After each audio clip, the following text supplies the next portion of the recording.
Well, we're just sitting around having a nice, good roundtable discussion with Larry and Al right now. The two apparently work together at Montauk. And Larry, you were talking about how you went back in time and actually managed some of the programs to get Ed Cameron from the 40s to the 80s. Is that correct? Yes. Talk about that a little bit. Well, basically, when he jumped off him and his brother Duncan jumped off the Eldridge, they were kind of floating in limbo in time there. And we actually had to gave him a place to land, because we wanted to know more information on what went wrong with that particular experiment, because that's what touched off everything as far as the experiments in time travel that basically proved that time travel existed. We just didn't know how fully, and we were trying to hone and get everything working properly. Now, well, Al, you talk about when you jumped off, you landed in 2137, right? Yeah. There was, as I recall it, and its memory didn't come back immediately, we were falling down, not as Duncan and I, falling down what felt like an elevator shaft. I mean, that sensation of dropping very fast and not knowing where you're going and what's happening. And then it leveled out, and then we seemed to be flying in a cloud bank or something like that, and then we blanked out and wound up in 2137. Now, whether or not we went immediately there, or whether it was a detour, I don't know, but I know that I went from 2137. When we arrived there, we were in bad shape, Duncan and I both, because we went through the hyperspace fields and radiation fields, which are associated with hyperspace, without any shielded clothing on. We just had our ordinary fatigue uniforms on, which is no protection to the skin. We were burned. And they had to literally put us together in the hospital. It took 4 weeks. Yeah, but Larry, are you saying that they were actually in limbo somewhere when they jumped off the ship? Well, that's possible. Right. Because I've never been able to come up with an explanation as to why we wound up in 2137 or anywhere else. Can you offer any explanation of this 2137 6-week trip that he remembers? Actually, no. Well, what is your memory as to when you first connected with us and how you got, was it myself alone or both of us who got us to Montauk? We got both of you. Was it directly off the Eldridge? No, it wasn't. All right. We were in, as you say, in limbo. You were in limbo. With just our normal Navy fatigues on and nothing else? Yeah, pretty much. Were we conscious, unconscious? Or? As I recall, you were unconscious. That would figure. Woke up later, and I believe Dr. Van Neumann was the first to be in contact with you at that time. Okay.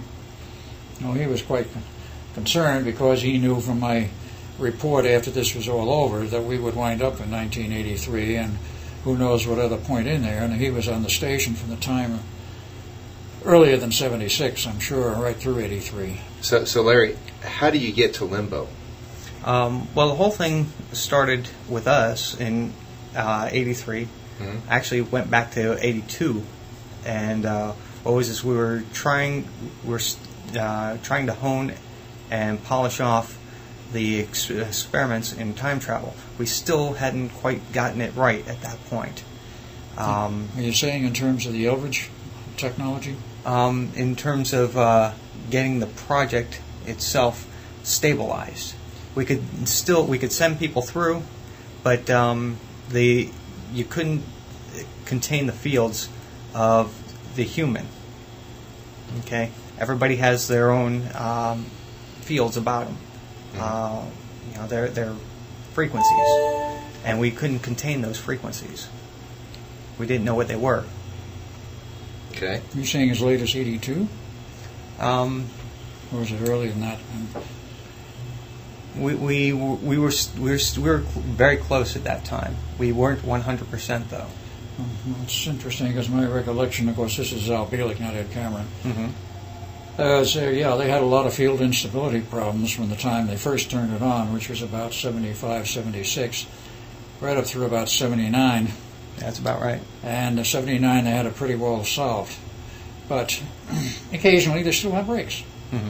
And I know there were occasions where people in hardware went in the tunnel and just went disappeared into limbo, into atoms in space. Yep. The tunnel broke, or something happened and went wrong. That happened. That part of it I was not that familiar with, but I know that they had it essentially stabilized by 79 because they were using the tunnel to pull in a lot of the kids for the Montauk Boys program from about 79 on. Well, we were pulling them in, but we were also sending them out. Yeah, you had to. They had to go back. Well, it wasn't so much that they had to go back. We were also using them as test subjects to send them out to other planes. We would use them to go to different planes, and basically they were the guinea pigs. We'd send them first, Yeah. and if they came back, then when we knew it was safe to go. If they came back intact, it was safe. Yeah. Okay. And that was a big if, usually, wasn't That it? was a big if. A lot of them got lost. How many do you think we actually lost over the course of time that you were there? Oh God, I couldn't really tell you. There's hundreds. Hundreds? Yeah. Well, remember the program for the Montauk Boys entailed thousands. Actually, up to 83, my guess was about 10,000. Actually, it would be early in 83. It was about 81. 79 to 80, they started moving the program off of Montauk, and only the special ones continued on at Montauk. But of the initial run through there was about 10,000. Of course, later on, many more were added in the other locations when they had everything nailed down tight. Was it emotionally hard for you to do this, Larry? Didn't really think too much about it at the time. Really? I mean, I was in charge of getting time travel to work properly, and getting things as safe as we could for our people. And now most of the Montauk Boys were like homeless kids and stuff like that. So no, they weren't much to begin with.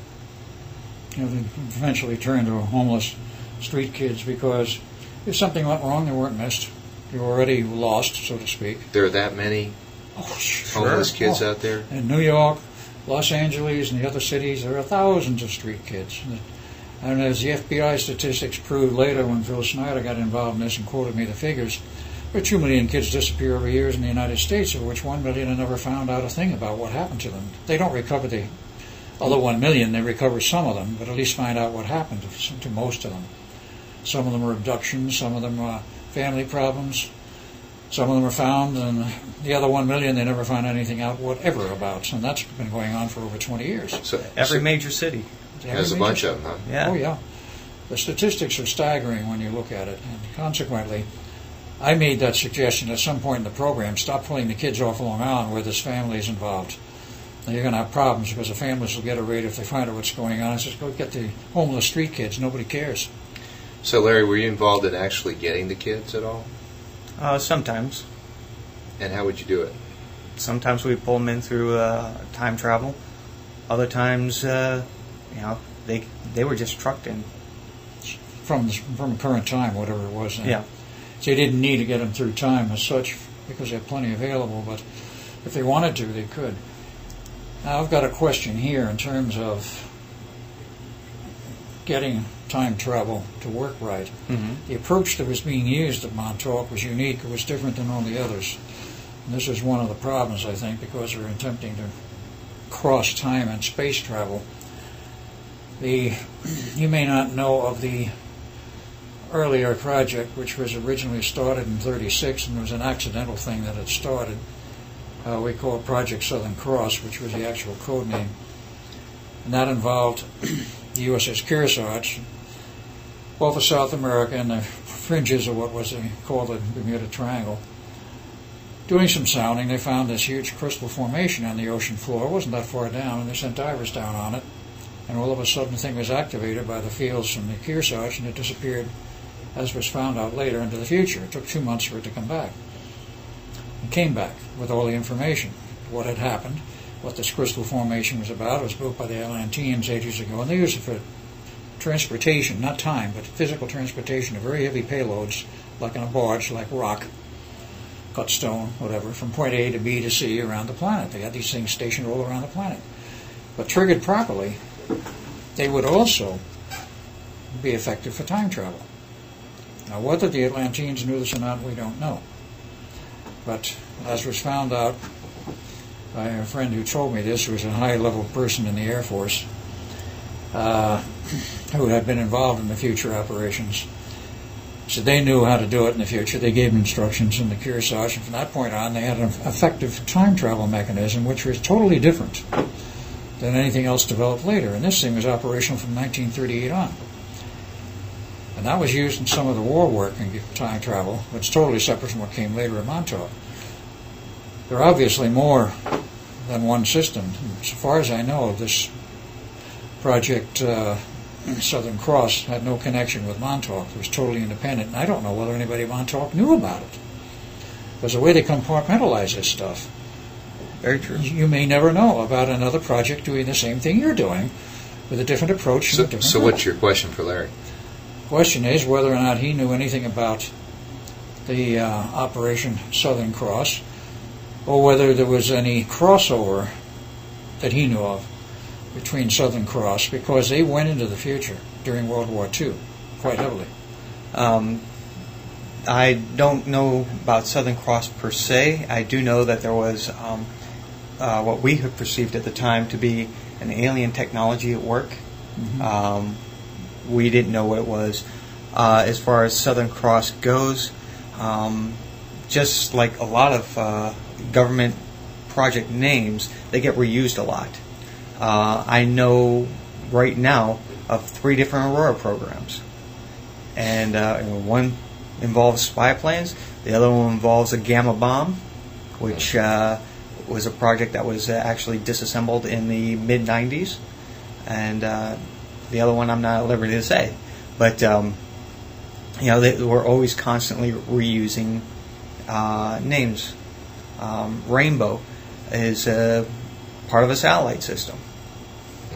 And It's so the original. And part of the Philadelphia experience. it's the also original. part of the Philadelphia experience. Right. They constantly reuse the similar names.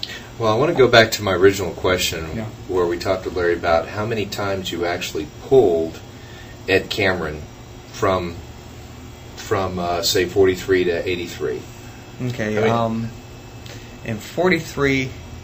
or any other time from at the any other past time? to the future. Yeah. There were several times. Again, that's something that we would have documented, Mhm. but I really couldn't tell you exactly how many times. Just the same as I couldn't tell you how many times we pulled out Bielek or myself, because it's just happened quite a number of times. Did you pull him from that one point where he jumped off the ship back into future points, or as he progressed on through life as Ed Cameron, did you pull him? Actually, we had done it from pulling him from different points in his life, As Ed Cameron. as Ed Cameron and as Al Bielek. And were these points always after 43, though? Well, some of them were. We did pull them in 43, Mm-hmm. as I stated earlier. But yeah, we pulled them since then too. Do you remember specifically any of the time frames in which I was pulled as Ed Cameron up to Montauk, Well, other than 43? from what you would perceive as years, would be just sometimes a matter of hours or days for us, because you're going through time. Yeah, true. But I mean, from what time period did you pull me is what I'm trying to establish. If there's any pattern here as to how many times you pulled Ed Cameron and for what time frames in terms of Ed Cameron's life and the normal time stream. Yes, I understand for you people it doesn't matter, because you can pull me or somebody else from any time up to whatever time point you want. And the time differential is non-existent in essence, because you do it in a matter of a split second. That's correct. But also, as you well know, that there's other groups involved too. So I can't exactly give you a specific time frame because I don't remember. Okay. Because just the same as it happens to you, it happens to me. We've discussed that before. I'm wondering. But there's other groups involved too. So other groups may have pulled them, for When you say other specific groups- time frames. Other time traveler Yeah, the operator groups you mean, groups, other right? than Montauk? Yes, other than Montauk. There were other time travel operations, other time travel groups here on Earth or alien? Could have been both. I really couldn't say. Okay. Because I know there were other time travel operations, and I know I was involved in some others, particularly going in the past on some of them to possibly re-engineer history, and also on some of the other exploratory trips that were made in the far past, which I already covered on one with you. So why did you bring Ed Cameron up to Montauk? Research, knowledge of what's going on with him at that time. He became, one of the staples, like myself, in the project because of going and visiting the icon, which we, had to decipher. This is the icon on Mars? Yeah. Okay, but he hadn't done that yet. That's in the future, right? Who's to say? That's where it gets very confusing. It does. Okay, so something that perhaps as we view the future right now, let's just say he went to Mars, deciphered that icon, then that has an effect on his past self? That has an effect on him. On him personally. Yeah. As Al Bielek or Ed Cameron? As his soul. As his soul. Question. You say the icon from Mars. What are you referring to? At the base of the statue. Which statue are you referring to? I want to say it's a Minotaur, but I have a problem with my memory on that myself. So was it a statue that came from Mars? That's where it was when I saw it. Okay. Because I know statuary was brought back from Mars. That I do remember. And it appeared to be religious statuary. Duncan saw some of this, and he wanted to bring some of it back. And at some point, Father got involved with this, and I know he brought some of the stuff back. I have a vague memory of it because he grabbed some of the statuary and he stashed it someplace on Long Island. After you brought it back? After it's brought back, yes. Did your father actually go? It would appear so. That I did not know. Remember, my father had a level 7 clearance, was working out of the Pentagon on so many projects. They worked him to death too, like me, and it's not you yet. Yeah, but Larry, you were in charge of the program. You would have known. No, they could have been part of another program. Yeah, this is the problem. There's so many programs going on there, and they did every once in a while tend to wipe memories of something they wanted to keep extremely confidential. You may just have a little segment wiped out. That specific project, not everything else you did. I would say probably the only person or persons who would not have their memories wiped at all would have been the station master, which was Jack Pruitt, the technical director, who was at one point was Herman C. Enterman, and then he was dropped out of it at some point, and there was another man who became the technical director. That was Helga Morrow's father, who was the mysterious man from Germany who was been trying to track down for a long time. He was a high-level technical director, apparently out of Lincoln Labs, because he ran this show from Lincoln Labs. And there's 2 Lincoln Labs, by the way. The well-known one, which is openly known to the public, and there's a secret one, which is under control of the Air Force, apparently, in a different base location. But a lot of people were involved in this, and how many of these specific projects were covered, and how many were covered up, and who remembered exactly which ones is a good question. Those high-level directors had to remember because they had to coordinate this stuff. Right. But Larry believes that there was something very significantly important about being able to read the language that was on the base of the statue in Mars. It could well be. And that by him reading it and by you reading it, and Duncan too, right? Duncan read it also. Duncan read it, yes, I know. He was able to interpret it. Okay. By being able to do that, that perhaps created something very significant within all 3 of you. That could be. And from your perspective, Larry, could you describe what that is? I don't know exactly what it is, but it had kind of like a universal altering effect on us. It actually connects us in some way, where we're needed for something still in the future. What, I'm not sure. I don't know, but we're not just a part of the project. We're now a part of it. Period. As far as we're actually bonded with it. Would it be just you three, or every single person who was able to read that? It's everybody who is able to read that. Now, And how not many people that is? Yeah, there's not many, but so you would have had to have a very good grasp of mathematics, wouldn't you, to have read it? Mathematics was a very important part of it. Yes, but it was in hieroglyphics, so. It was one of the things which did enter into it, I know, as far as I'm concerned, because when Neumann specifically wanted me up working on the bomb project in Los Alamos, give him assistance.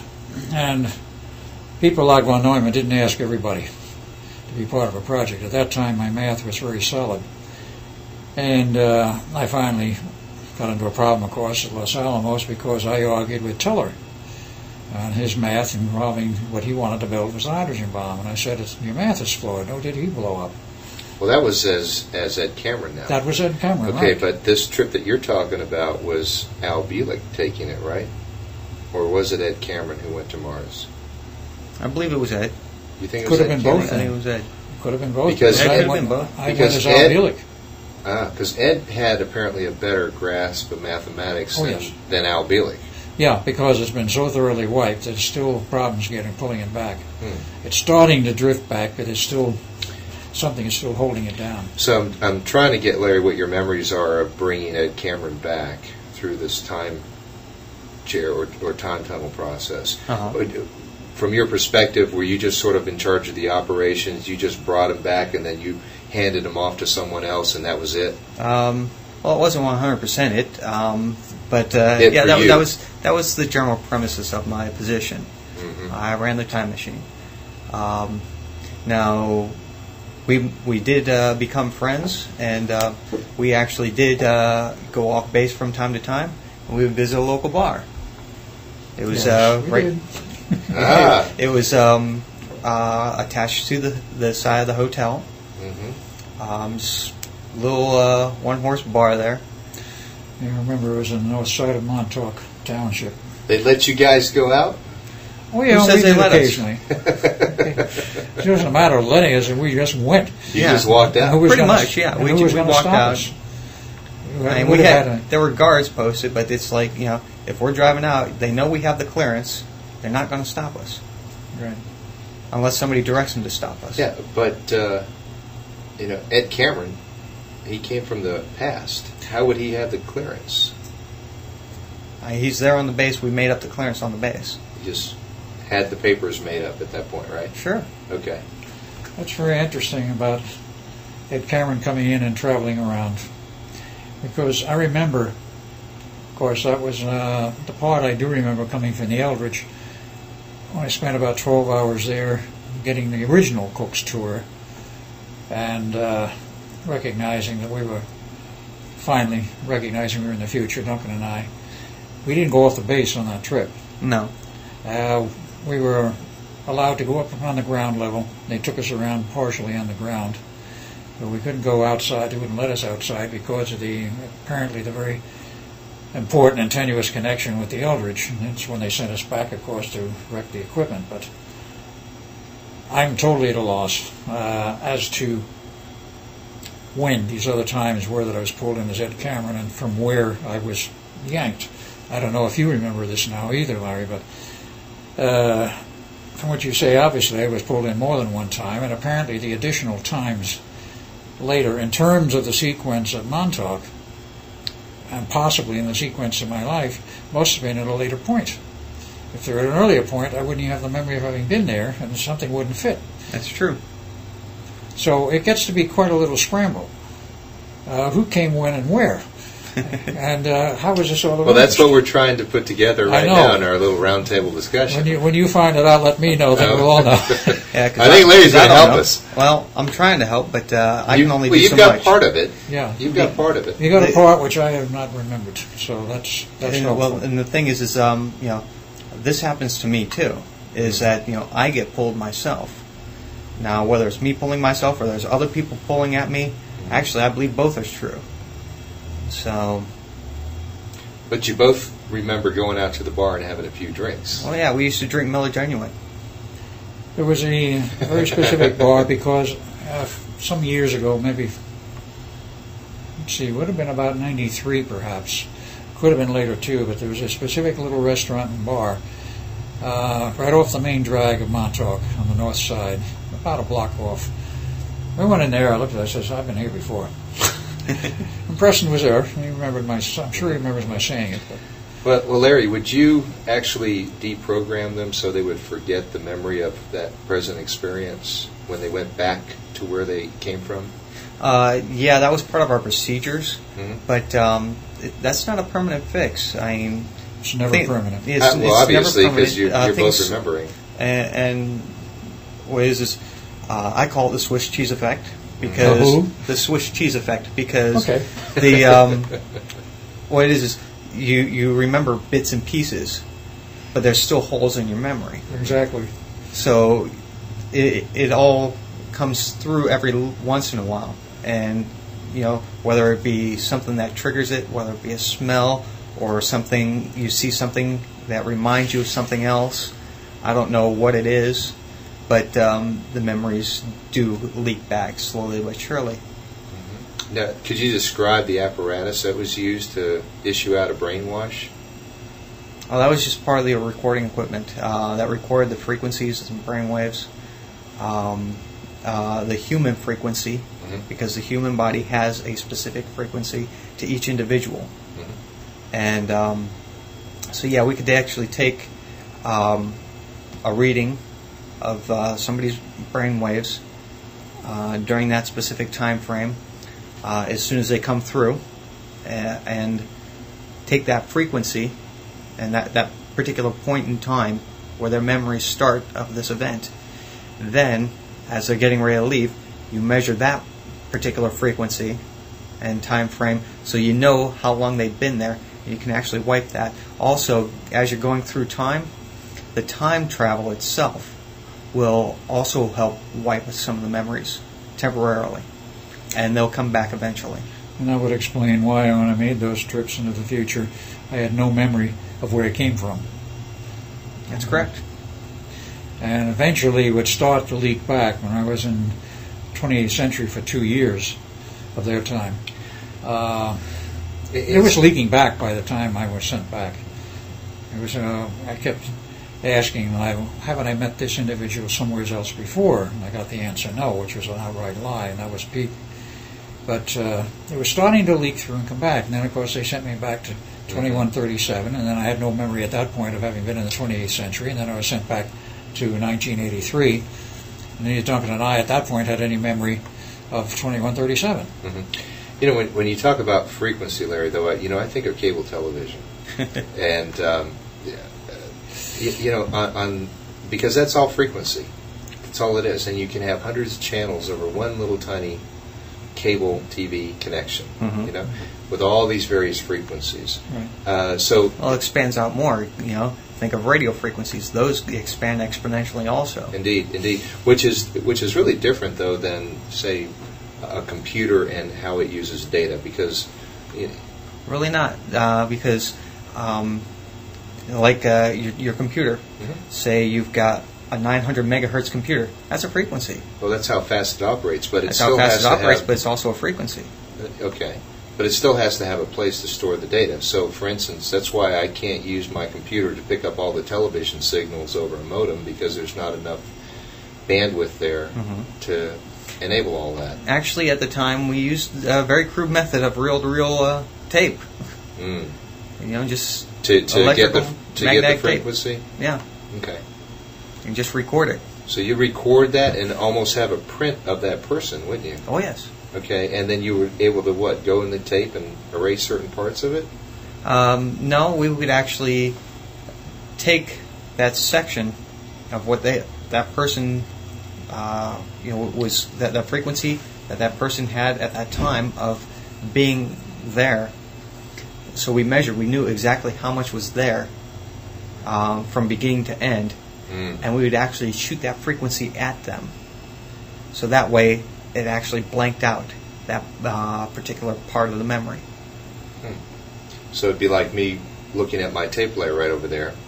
And running a magnet over it. And running a magnet over just that one section right. that pertained to that experience. Mm-hmm. Now, why did not that magnet totally wipe it out? Where was the residual? It falls into the subconscious. There's many levels of the subconscious, about 12, from what I understand. And it might be buried at a lower level where it doesn't erase. But that doesn't mean that you can immediately access it. The farther down you are in those levels of subconscious, the harder it is to pull it on. Is that part of like the Akasha record, though? Akashic records are not connected with the subconscious per se. That's a totally different function. Okay. But the Akashics can be accessed consciously if you know how to do it. But it's sort of an automatic recording out there. But isn't the Akashic record, though, a record of every experience that you ever had, the past, present, and future? Yes, basically. As you go along in time, it is recorded. It's automatic. But it's also a very strange function. It is physical. It's physical to this planet, but it's involved in what is called the Van Allen belt, the Van Allen magnetic belt.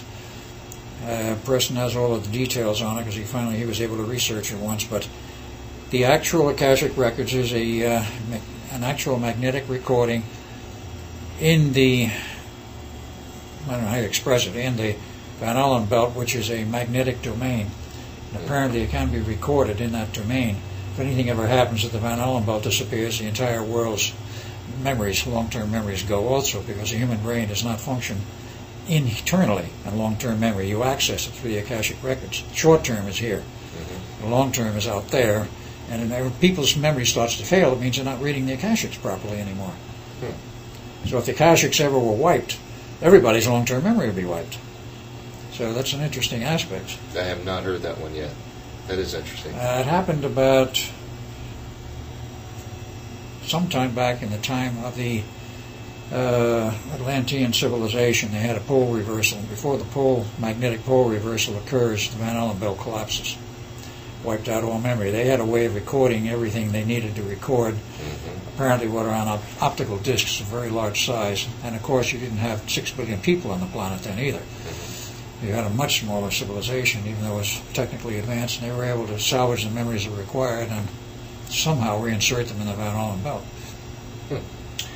So Larry, do you have any recollection of sending Al to the future at any point in time? Oh yeah, we did that several times. Can you describe those?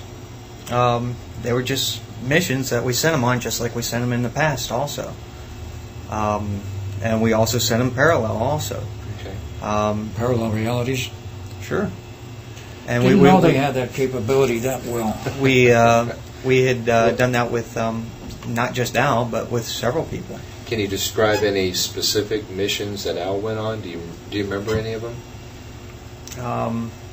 Not specifically, because we did so many. I went on several personally myself. Where did you go? Let's see, I was in Vietnam. I was in World War II on both sides. Civil War. Actually, even went back to Roman times. Specifically to a time where there was a whole problem where Varius was going after a man named Herman, Arminius Herman. Arminius was his Roman name. And as history dictates, Arminius betrayed Varius and wiped out 3 legions, which permanently kicked out, at least for 300 years, the Roman Empire from Germany. And that what at that time was Germany. It wasn't known as Germany until later. It was that whole German, Romanian, Prussia era that. You're saying you went back to that time frame? Yes, I was. And what was your purpose of going back there? Sometimes we go back to observe specific events. On this particular one, it was done to intervene with the Romans. they'd gotten powerful, and we wanted to see how they would handle losing their power, and which created an alternate universe at that time, because what happened was they're on one universal plane, the Romans continued on, and they conquered, most of Europe. Well, what we did at this point was we'd stop that from happening. How would you stop that, though? It'd only be you and a couple of guys, right? Well, I believe the Romans had 11 legions at the time. Mm-hmm. Don't quote me on that. I'm not sure, but destroying 3 legions was quite a bit, and that also led to the fall of the Roman Empire. You're saying you actually had a hand in destroying 3 legions? Sure. And how would you do that?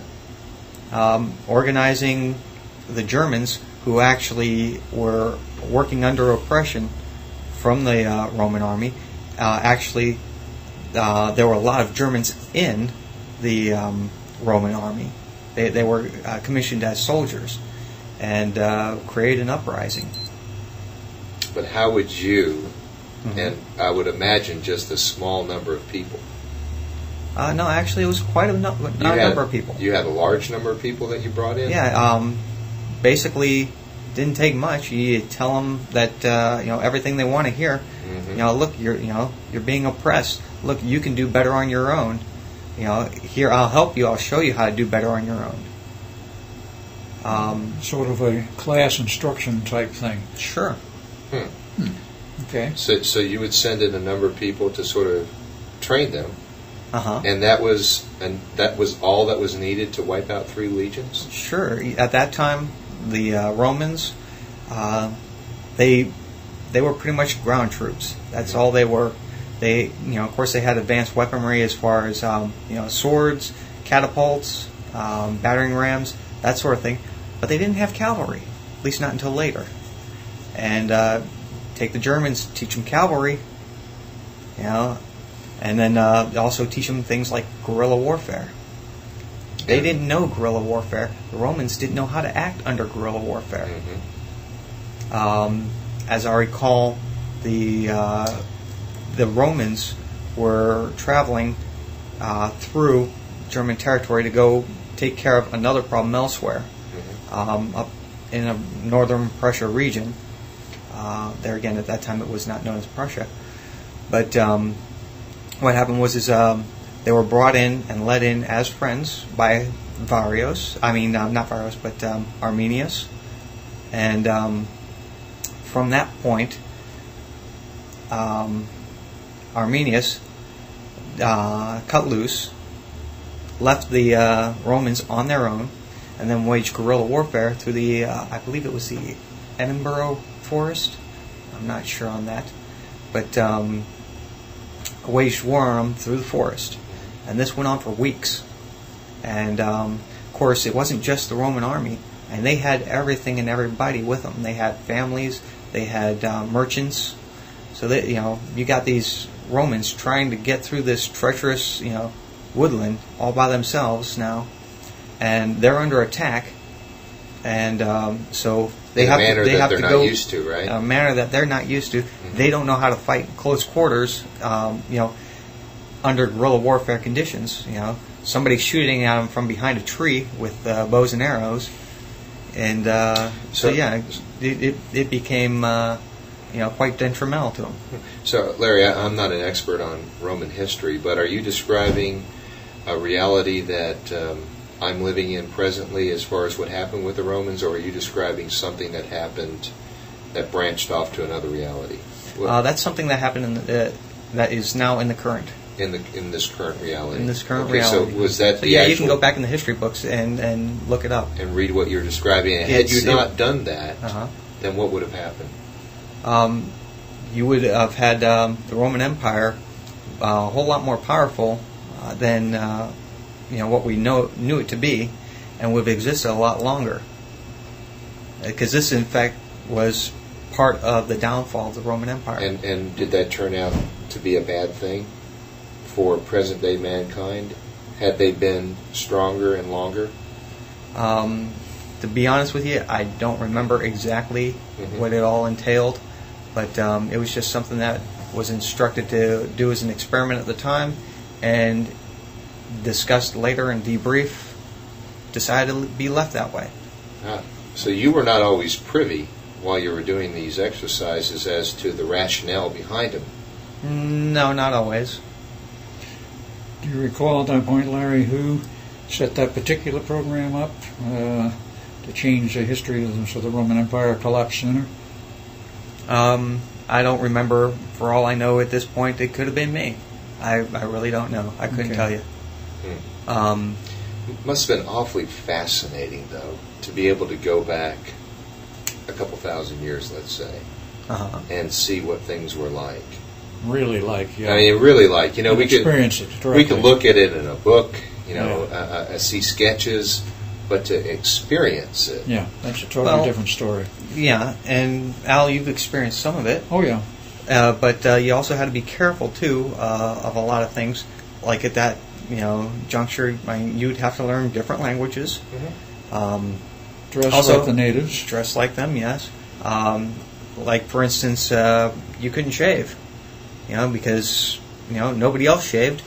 So how could you shave? Right. And, of course, you couldn't do things like, brush your teeth and, shower and that sort of thing. It was just, they didn't do it, so you didn't do it. But you also had to be careful, too, of diseases. And, bacteria that you might bring in yourself and bacteria that you might bring back. That's a good point. Yeah.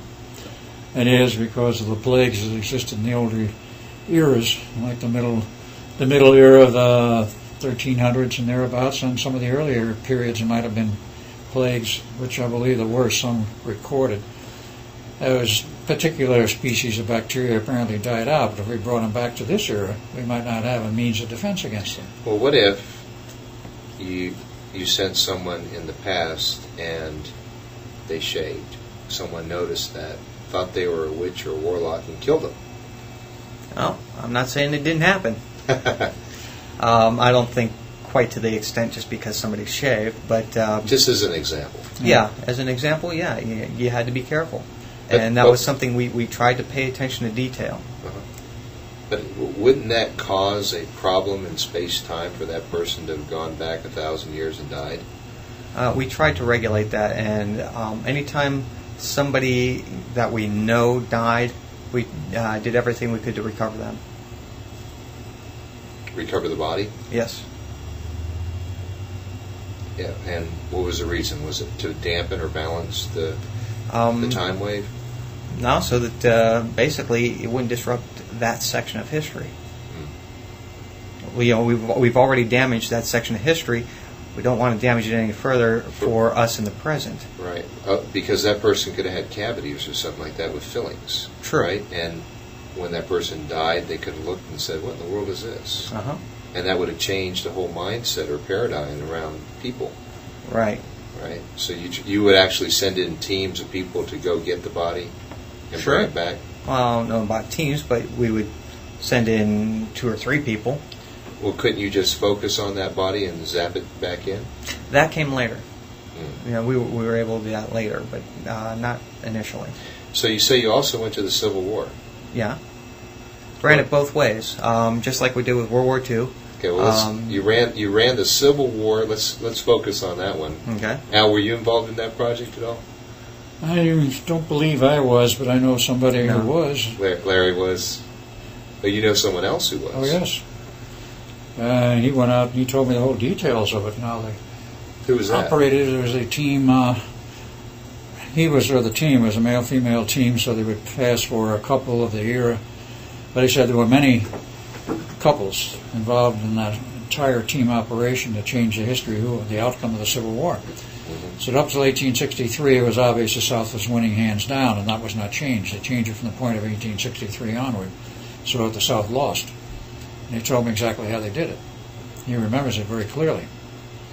And I don't know if this guy, he also had a name with Larry, by the way, his real name. I don't know if you remember the guy or not. I've not seen him, so I don't have any kind of a recollection of what he looks like. But I know where he is. I talk with him occasionally on the phone. And he has very clear memories of it. Really? So, Larry, what are your collection of accounts for this Civil War experiment? I said, originally we ran it both ways. Mm-hmm. To my recollection, originally the South had won, and then what we did was we turned it around, made it so that the North won, and then because now you have two different realities. You only have our small group that's inside Montauk That actually knows what happened, because the reality's completely changed. Yeah. So It just wipes your the small memories, group everything with it, including history books, whatever. Except for the people who were involved in the project. Right. And one other exception.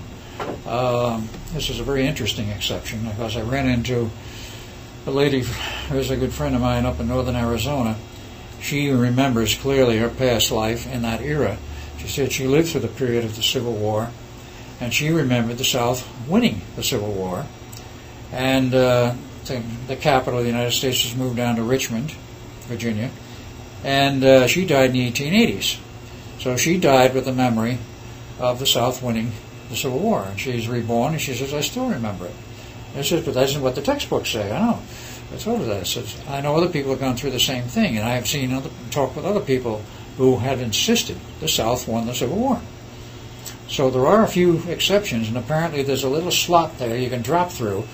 Like you die before it has changed, you remember the way it was before the change. When you reincarnate back in? When you reincarnate back. Okay. Is that how you understand it, Larry? I wasn't aware of that. I'm not saying it's beyond reality. Mm-hmm. I mean, it's actually possibilities other than reality, because when you're dealing with time, what is reality? Yeah. Well, that's what we're trying to figure out. That's what we're trying to figure out. And we are not getting any closer than when we started right now. That's true. Yeah. But this is what we have. This is what we got to deal with. Mm-hmm. And so, why do you think that the outcome of the North winning the Civil War was the one chosen for us to experience right now? That was just the collective decision that was made based on what had happened as far as how things turned out at that time for the Civil War winning in comparison to the North winning. Are we better off? Well, apparently so. Otherwise, we wouldn't be here. Mm-hmm. One of the big problems, as I see it, and apparently as Lincoln saw it, was Lincoln also was a very strange man. He wasn't a psychic, and to some extent, he did consult the spirits, if you will, the mediums and whatnot. And the thing that impressed him, apparently, was the fact, the South had the right to secede. They did legally under the Constitution. But if they were allowed to remain as a separate nation, a set of two nations, as he said, a house divided against itself cannot stand, it's going to fall. He saw it from the long-term perspective, that if the two halves, if it were not reunited into one whole nation, with the history of the South being essentially negated, in the future there would be a very serious problem. Well, it's sort of like Gandhi realized that with Pakistan and India. Sure. And fought hard to prevent the split. That's right. But in this reality, he lost. Yeah. Now, perhaps another timeline, he was able to merge the two. But that, of course, has produced problems, and it may yet produce much more serious problems. Which sort of, I think listeners are going to say, well, how can you just experiment? How can you say, okay, we're going to go back, the South lost the war. We're going to go back, the Romans lost 3 legions. What do you see, Larry, as kind of the nature of time? Do you see multiple timelines, universes, parallel universes that we can actually do the experiment in, which is outside the one that we're in, see how it works, and if it works to our liking, then bring that experience to our reality right now? Well, sure. As far as a number on alternate realities and alternate universes, I can't tell you or give you a number, but we know they exist.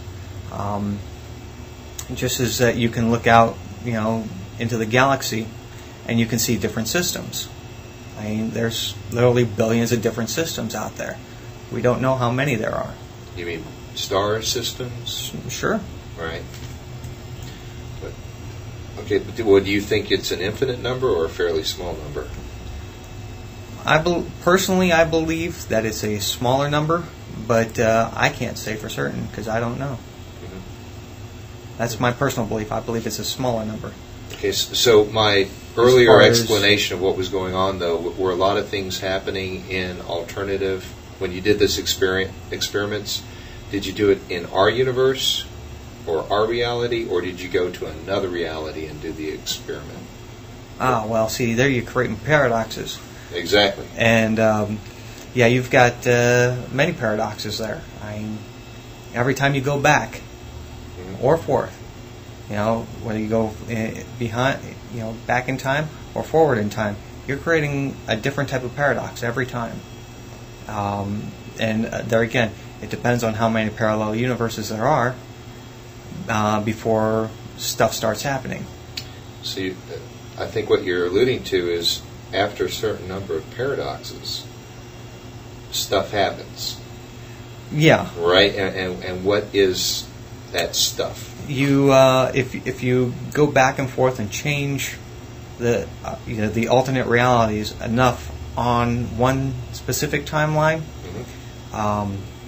and you keep on going back to that exact same point, changing different things, you eventually start to fracture it. And eventually you can even come to destroy that particular timeline. So everybody and everything, including your alternate self, disappears. Up until the point of destruction, it's there. Right. But then destruction, it's gone. Or it leaps over into another timeline. I can't say for sure on that one. Let me add something on that. Excuse me. When I was still living in a house on the south side of Atlanta, 95, 96, it became quite obvious to me that somebody was playing the time game excessively, because I was starting to see literally black fracture marks in the time field or in the etheric field, which is coupled to it. And they were visible to my sight. It may not be to the normal physical sight of a normal person. I'm obviously not entirely normal. But you look normal. Thank you. I can see those fractured lines, these fracture marks, in the house there. And this continued on for almost a year, and then they started to diminish. And the word I got was that the guys who were running the time experiment still in the 90s from other locations in Montauk, obviously, were realizing they were overdoing it. They had to shut it down and stop to let things settle down. Otherwise, they could literally have done just what you said, fracture the whole time zone. And if you fracture that time zone, the universe at that point, how much that time zone encompasses, I'm not sure, but all that's encompassed within that time zone will vanish if the thing collapses, up to the point where it reintegrates itself and then resumes somehow. Well, it's part of the rebirth as opposed to the end, because you do have an end on the timeline. There is an end. There's also, once it ends, there is a new beginning too on the timeline. It's a closed loop. Mm-hmm. And it's like a big donut. There is a plus and minus infinity point. I don't know where it is. Preston looked at that and explored it once. But there is a crossover point, plus and minus infinity, and that was one of the things that became involved with the Philadelphia experiment from Montauk. From the Montauk end, they realized, and I remember some of the math that was involved in this, Von Neumann got into it, they had to affect and couple into the what would be called the second time zone, because there were three parallel, can't call it exactly time zones. Actually, the matrix that's involved is sort of a three-dimensional thing for time. They had X, Y, Z. I'm trying to find the right term here. X, Y, Z parameters. We are in the X zone. That's the first one of the timeline, so to speak, in which we measure time. But there's a right angle axis to this thing, and there's a right angle to that one. They are coupled together, but we don't know exactly how far they go. If you go through that plus or minus infinity, you create another condition. And what they did at Montauk was the orders came on at about August 1, as I recall, when they were going to couple to the Eldridge, because this was part of the alien program.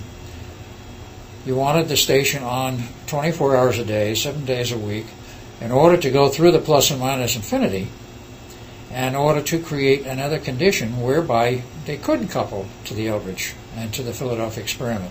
They had a number of things they had to do. That was one of them. The other was they had to be on the August 12th number because of the Earth's biorhythms, which also coupled into that and caused sort of a synchronization between 43, 63, and 83. But there were 2 points, of course, were involved in 1943 and 83 on August 12th. But I do remember they had to have the station on from 24 hours a day for several days in order to create a higher level of coupling of some kind. I don't remember all the details now. Von Neumann was in charge of that.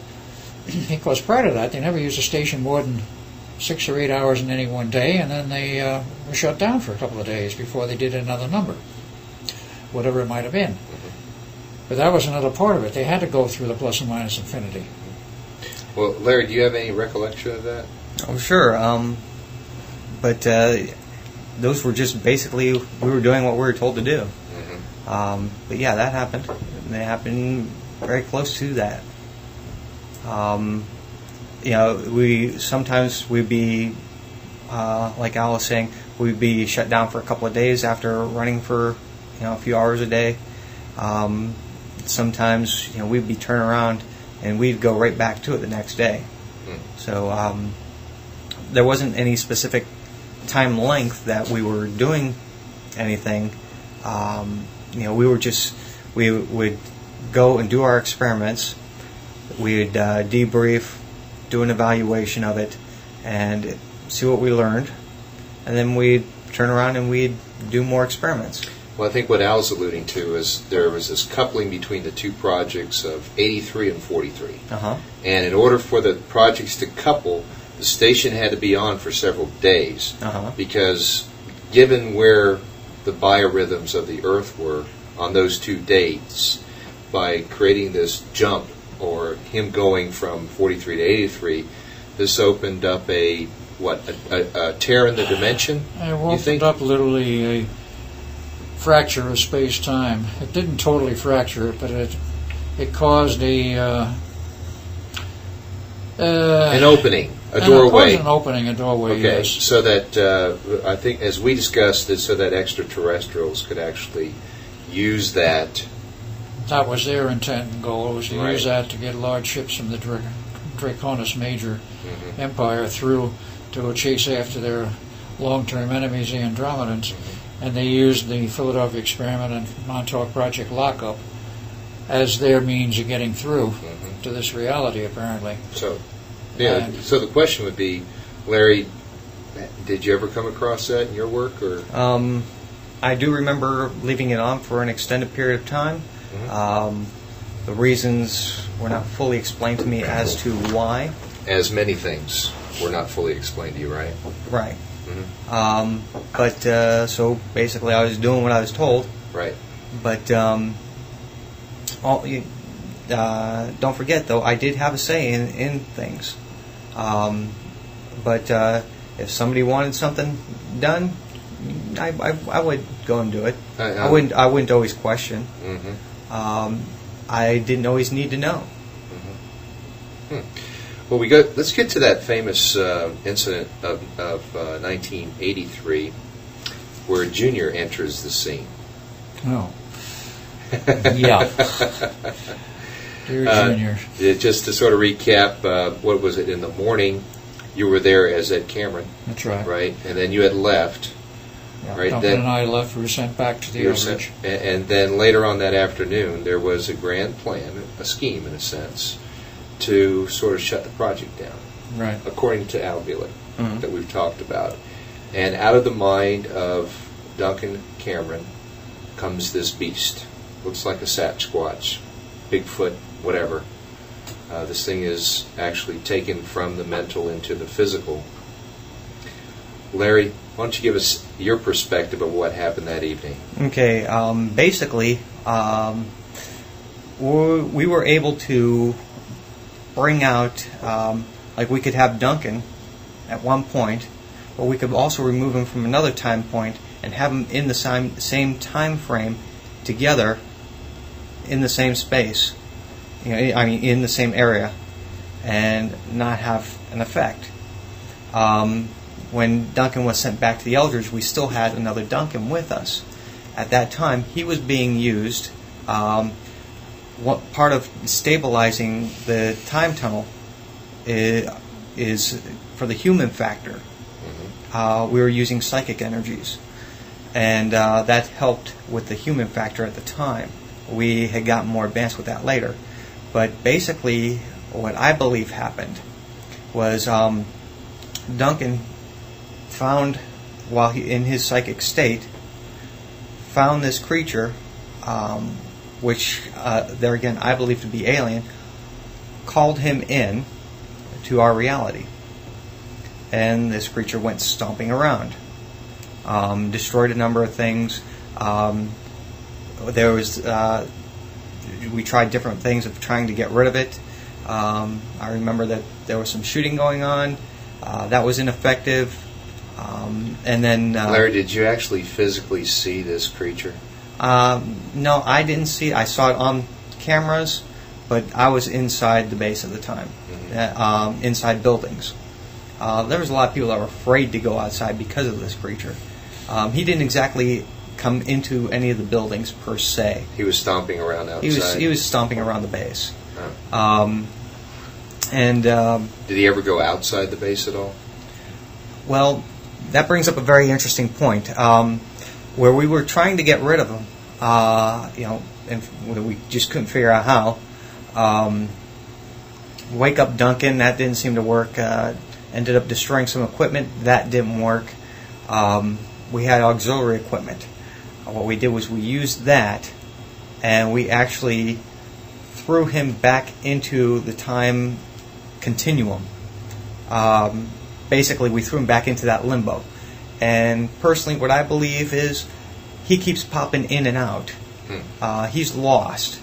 And I believe that's where you get things like Sasquatch and the swamp monster in Florida. You see them all over. Was it the abominable snowman in the Himalayas? I believe that's all the same creature. And you can't ever find any evidence of him because he's bouncing around in the time continuum.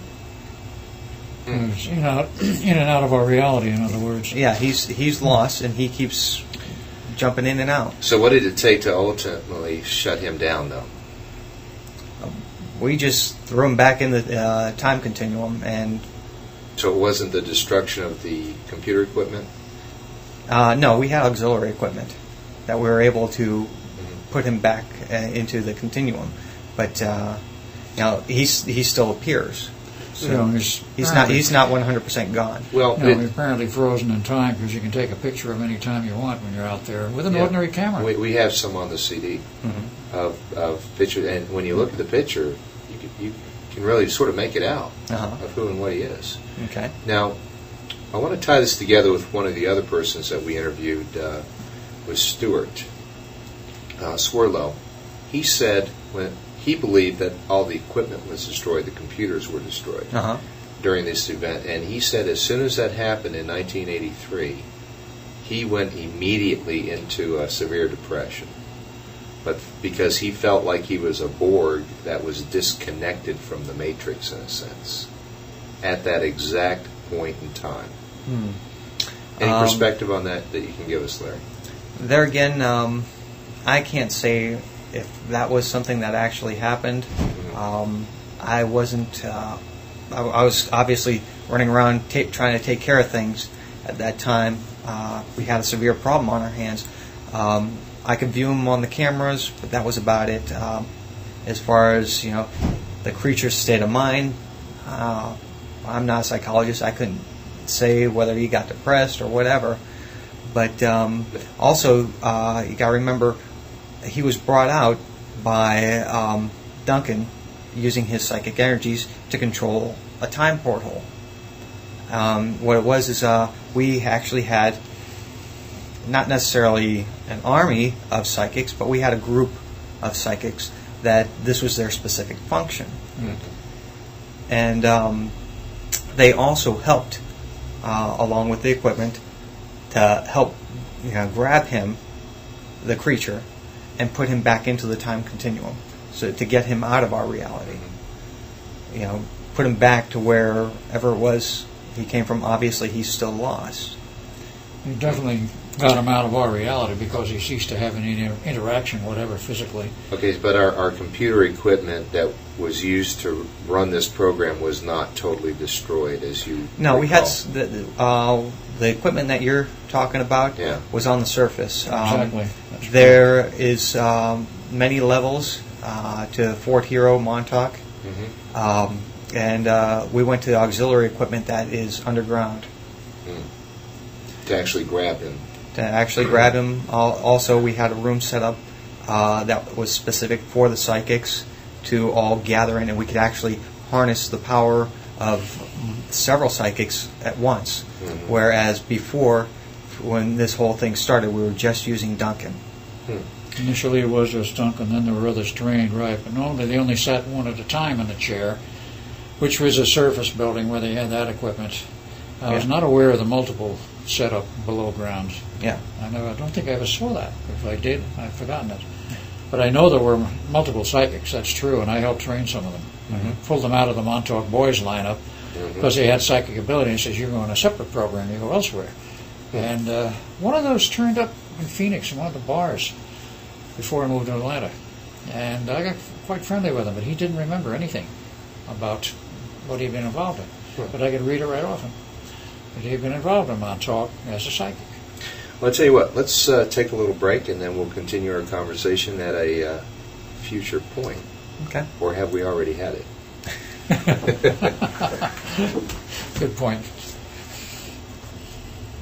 All right, we're back with Larry and Al, and I thought we'd take this time really to sort of address the question, how do you two know that these experiences that you're talking about are actually real? And quite honestly, there's going to be a lot of people as they listen to this, the voice on this CD, they're going to listen to it, and we're taking some really wild and woolly trips through, I guess, believability city at this point. And frankly, many times I myself wonder, is this a real thing, or are you operating under illusion? And I'm sure it's something that you guys all both have to address on a daily basis almost for yourselves. So for those people who are skeptical, and I'm going to guess that's about 99% of the listening audience. I'd say it's at least 90%. At least 90%. Okay, right. So the other 10% perhaps have already read the books or seen your lectures, Al. Maybe they've come a little further, but what can we tell them? What can we tell them? How can we address this thing? Because this is so far out of the average, typical reality that certainly that I exist in. Mm-hmm. Al, why don't you start it, and then Larry will move to you. Okay. Well, I have to go back a couple of years. In when was it actually originally? 1985. When I was at a USPA conference that stands for United States Psychotronics Association conference in Daytona, Ohio. I had met Preston Nichols previous to that. You mean Dayton, Ohio? Dayton, Ohio, right? Oh, yeah, okay. You said Daytona. No, Dayton, Ohio. Met Preston the second time there. I met Duncan for the first time.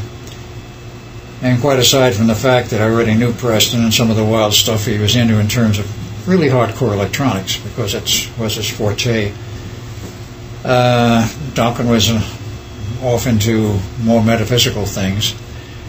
But because of that meeting, I was invited to go out and visit Preston at some time, possibly interview him to become an engineer on the staff, because he had a little operating thing going then of electronics, a company of his own. Did Preston invite you? Yes, he did. Mm-hmm. And where were you living at the time? At that time, I was in Phoenix, Arizona. So you flew out to Long Island? Yeah. I flew out to Long Island next month, August of 85. So you must have had some strong hunch that there was a connection between you and him. to actually do that. I had a feeling that there was a hunch. I was not working at the time, so I said, I'm going to go see him because I got to pursue this, particularly with Duncan. Because at that point, I had no memories to come back. And I was a sort of babe in the woods. I had a rather extensive background of interest in metaphysical and, shall we say, subterranean projects, subverted projects, hidden projects of one kind or another in the government. So I went out there, and during my 2-week stay, it was going to be a weekend, a wound up 2 weeks, and stayed with Duncan at his house out in Babylon, actually, on Captree Island. One day, Preston says, I want to take you two out to visit a site. He said, I'm not going to tell you where I'm going, but he says, I know you two have never been there before. He says, I've been there many times. He says, I've gone out there for various reasons, but I don't want to tell you where it is or anything else. I want to see what your reactions are and what you feel as you go there. He says, I know you've never been there before. That, of course, proved to be the understatement of the century, but neither of us, and for that matter, Duncan, myself, or Preston, had any knowledge at that point that we'd all been there before. So he took us out. And as we entered the area, which was out on the extreme eastern tip of Long Island, past the town of Montauk. At Montauk Point, there's a little park, and we parked the vehicle. We came in, and Preston knew his way around the broken fences to go out on the base known as Montauk Air Force Station, originally, of course, known as the original old Fort Hero, the Army base, all the same. So we wander around there, see all these buildings, the doors flapping open, wander in, see all deserted equipment, go in the radar tower, which had still the huge antenna up top, and still is there. And we see all this somewhat damaged, but totally abandoned electronic equipment. The further we went, the more we saw of this, and I looked at this as some monstrous project took place here in the past. And it must have been very expensive, because all these buildings have all this deserted electronic equipment, some of it very heavy. Now, did Preston at that time know that you had been involved? No, he did not know that either Duncan or I had been involved. So what do you think he took you to the base, though? He wanted to test our, as he called it, our psychic abilities, our psychic sensitivity, to try and figure out what it was that had gone on here, on the base itself. Now, he himself had been involved. Oh, yes, he had. But his memory was He had wiped not yet recovered his memories. in a process that Larry had described earlier. So we wandered around.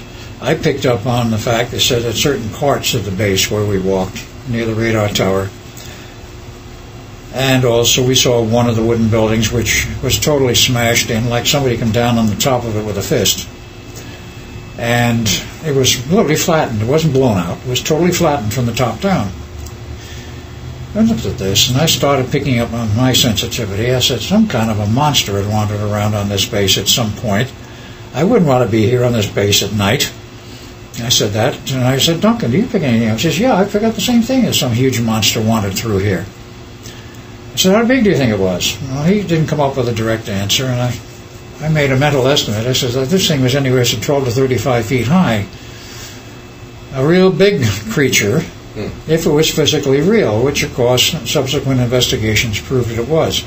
But that was my introduction, before I knew anything else about my past, to Montauk Point. So, Al, again, what year was this? This was 1985. 85. This was in August. Okay. And I went back to Phoenix. I talked with some friends of mine. Actually, they were, at that point, students at ASU. One of them was working for his mechanical engineering degree, as I remember. And I didn't know at that time that the guy I was talking to, Lenny, was the nephew of Senator Barry Goldwater. And he never did admit it to me directly. But in any case, I told him about my visit to Montauk, because he looked me up. He said, you know something about Tesla. We're doing some project on Tesla. Could you help us? Okay. Now, Al, we have covered that whole story already on this CD. Right. All right. So anyway, another visit in May of '86.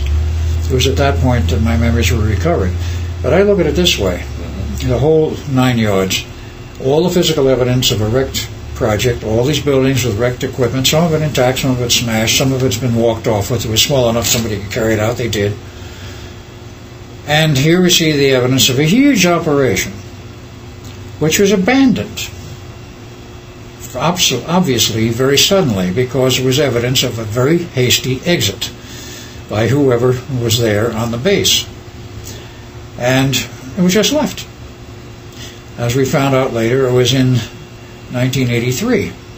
It was in August 12, 1983, as subsequent evidence and research proved. Literally, everybody fled out of that place as fast as they could get out. So 2 years later, the base was pretty much in ruin. A lot of the equipment was still there. And we do have pictures of that trip which lots you made of pictures. On our CD here. A lot of pictures and pictures of equipment that was left behind. Which is amazing. I mean, if you were to put a value on the equipment that was just sitting there, it was millions. It was in the millions of dollars. I made a mental estimate at the time how much money might have been involved in this program out there. And I came up with a figure like, first I thought about 50 mil. And then I came up with a figure much higher, and I quoted that to Lenny, who, unbeknownst to me, was connected with Senator Barry Goldwater, his nephew. And then Senator Barry Goldwater got interested in what was out there because apparently he had not heard of it. And he was at that time the chairman of the Senate Armed Services Oversight Committee, and he started a major investigation, which eventually caused quite a lot of ripples and furor throughout industry in the U.S. But he could never find out who financed it. And there was obviously large amounts of money involved. Eventually came up with a figure of about $50 billion was probably involved in that project, which proved to be somewhat close to the mark. It was more. But here was the physical evidence, and we have pictures of it. Okay. What went on? Well, so at this point, you have physical evidence that something happened. That is correct. But how did you get to the point where you knew that you were involved in that project? It came to the point on May of 1986. Preston and Duncan kept insisting, because of their research themselves and many visits to the base, which I had not made. On that second visit in May, I got, shall we say, perturbed. Something was bothering me. And finally, that late afternoon in Preston's lab alone, I said to myself, okay, they insist I was part of the project. I have no memory of it. For the sake of argument, let's say I was. Mm-hmm. Okay, so what? What does it mean? Oh, and that's when you started shaking, right? That's when I started shaking for 2.5 hours. Mm-hmm. And then the memories came back of how I was brought into Montauk, how I became part of it, my acquaintance with the man who was the station director, and how I've been pulled out of Hawaii. That's Jack Pruitt, right? Jack Pruitt, to meet him. And the fact that there was a bird dog, literally, sent over to Hawaii to scout me out and make sure I was the right person. Mm-hmm. That person was Mark Hamill, who was a major part of the project. Wait a minute. And Mark Hamill, of course, was a master at disguise, and I met him in one of the bars in Hawaii one night. Took a liking to him, went outside when the bar closed, and we talked till dawn. Now, over his car outside of the parking lot. Wait a minute, is this the Mark Hamill who was in Star Wars? That is correct, the same man. He was heavily involved in that project also. Was he a Montauk boy? As far as I know, yes. A second visit by him to the same bar about 2 weeks later, only that night he was as drunk as a skunk. And he did have a very heavy drinking habit. I've established that well since, and Preston knows it. But that night in the bar, he wanted to get out of there and go someplace with me, and he said, just a minute, and he disappeared off, I thought, to the restroom, and I never saw him again. This is in Hawaii, right? This was in Hawaii, okay. 1956. And later on, about May of 56, as I've already stated, sitting on so that. So these are memories that came back to you in 85, 86? It was in 86 they came back to me. Okay. It came back to me of the sequence of those two, because I'd already seen the first Star Wars series, and I knew Mark from someplace, but then the rest of it came back as to where we had met in Hawaii, the fact that he was sent to get me, and then I wound up in Jack Pruitt's office, and then I was recruited as Al Bielek. Mm-hmm. And all of that started to come together, and then the memories of what was involved at Montauk. And then, of course, the memories are reinforced by other people who have been involved. It says, yes, I remember you from that project, I remember you doing this, this, and this, people went on and on and on ad infinitum with people who remembered me being part of a project at Montauk that they were part of. Oh, okay. Now this is a very important part. These people. Yes. You've done many radio talk shows. You've been a featured presenter at many conferences. How have these people gotten to you? Have they just called you up? Have they walked up to your table when you're at a conference? Both. Okay. Many of the people walked up to me at the table when I'm giving a lecture, and afterwards, yes, remember you from this or that. Mm-hmm. Many of them from the Philadelphia Experiment. Some remembered me from Montauk, and one of them, I will only use his first name now because I won't use the last name without his permission, Larry, contacted me, as I recall, by phone because of somebody who had met me at the conference. Mm-hmm. Different Larry. It's a different Larry. It's a different Larry. Okay. A different Larry. Completely different. And he told me about his work with the project and the time travel, and I had been part of the project he was on, and that they'd gone back into the past and re-engineered history in a number of projects, and he described to me one of the major ones, which was the Civil War. Mm-hmm. And he described in great detail a number of these things, and he said, you were there. At the Civil War? The Civil War and others. But what got you to the point of being able to go out on the radio talk shows and do the conferences with confidence? And because you got to a point where you believed this yourself. Yes. Okay. I definitely did not at first. I'm sure you probably thought you were a little crazy at first. But how did you get past the point of to the point of knowing that this was a real thing for you? A number of things. Talking with a number of people reinforces the memories you had, particularly when they say, yes, I remember you as being part of that particular operation, mm-hmm. and you and I were there, and so forth. The physical evidence of Montauk itself was one, but then the memories coming back that they've been involved, and then other people I knew had been involved with it. And then as time went on, I kept running into Montauk boys, not only in Phoenix, but elsewhere, and I began to realize that this was a major part of the operation, and that was one of the first things they tried to bring me in on, as Al Bielek. Mm-hmm. And I remembered that. So you were able to spot these boys? I was able to spot them. I was able to verify that some of these other people probably were involved, but the Montauk boys thing, I definitely was able to spot them very readily. Do they have sort of an auric signature to them? Yes, they have a very definite auric signature, which is unmistakable. For you. Now, I can't read auras. No, neither could Preston. But right. Preston verified this about the Montauk boys. He says, I can spot them in about a second or two from body language. He says, I took courses in reading body language, mm-hmm. and it's very obvious mm-hmm. to me. And I said, some of them know they were, but many of them don't. So was it really after that point of shaking for 2.5 hours that you knew you were involved? Yes, because the recall came back of the fact that I had been pulled into Montauk, interviewed for almost a week mm-hmm. by Jack Pruitt before they had signed me to the first project. So you didn't think you were crazy at the end of that 2.5 hours? No. You didn't. You just knew. As I said to Preston, I says, guess what, Preston? I was late that afternoon. He went out on business and left me alone in the lab. Mm-hmm. He came back and I says, guess what, Preston? I said, what? And he says, I was part of the Montauk project. He says, yeah, we've known all along. I says, yeah, why didn't you tell me? He says, we wanted you to find out for yourself. Right, and I said, I don't know what part I played. At that point, I didn't know exactly what part I played, except I was involved in some heavy projects. And he says, you were a very important part of the project. Okay. So you went out and you've gone, and like I said, you've done the radio talk shows, you've done many lectures at conferences. At one such conference, Larry, I believe you walked up to Al, uh-huh. introduced yourself. Mm-hmm. Take it from there. Well, if we could take a step back to where I came to realize. Okay. Because and then we'll take it back to that point. I'll bring us up to that point, actually. Good. Basically, I had my memories, for quite some time. They were just bits and pieces at first for a long time. At what age did they start coming back? Pretty early? Yeah, pretty early. Mm-hmm. And what was is I had written them off as, well, maybe it's imagination. It was just, that's kind of strange. Why why do I have this memory? I'm not old enough to have that kind of a memory.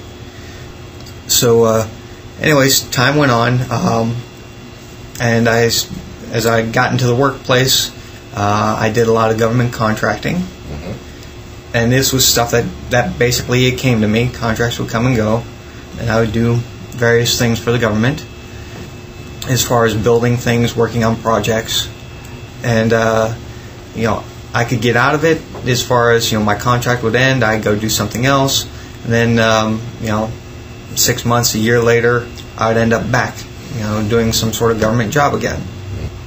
Until I got to, I was contracted out to a particular large contractor, and I started getting more and more of these memories all of a sudden, hitting me at once.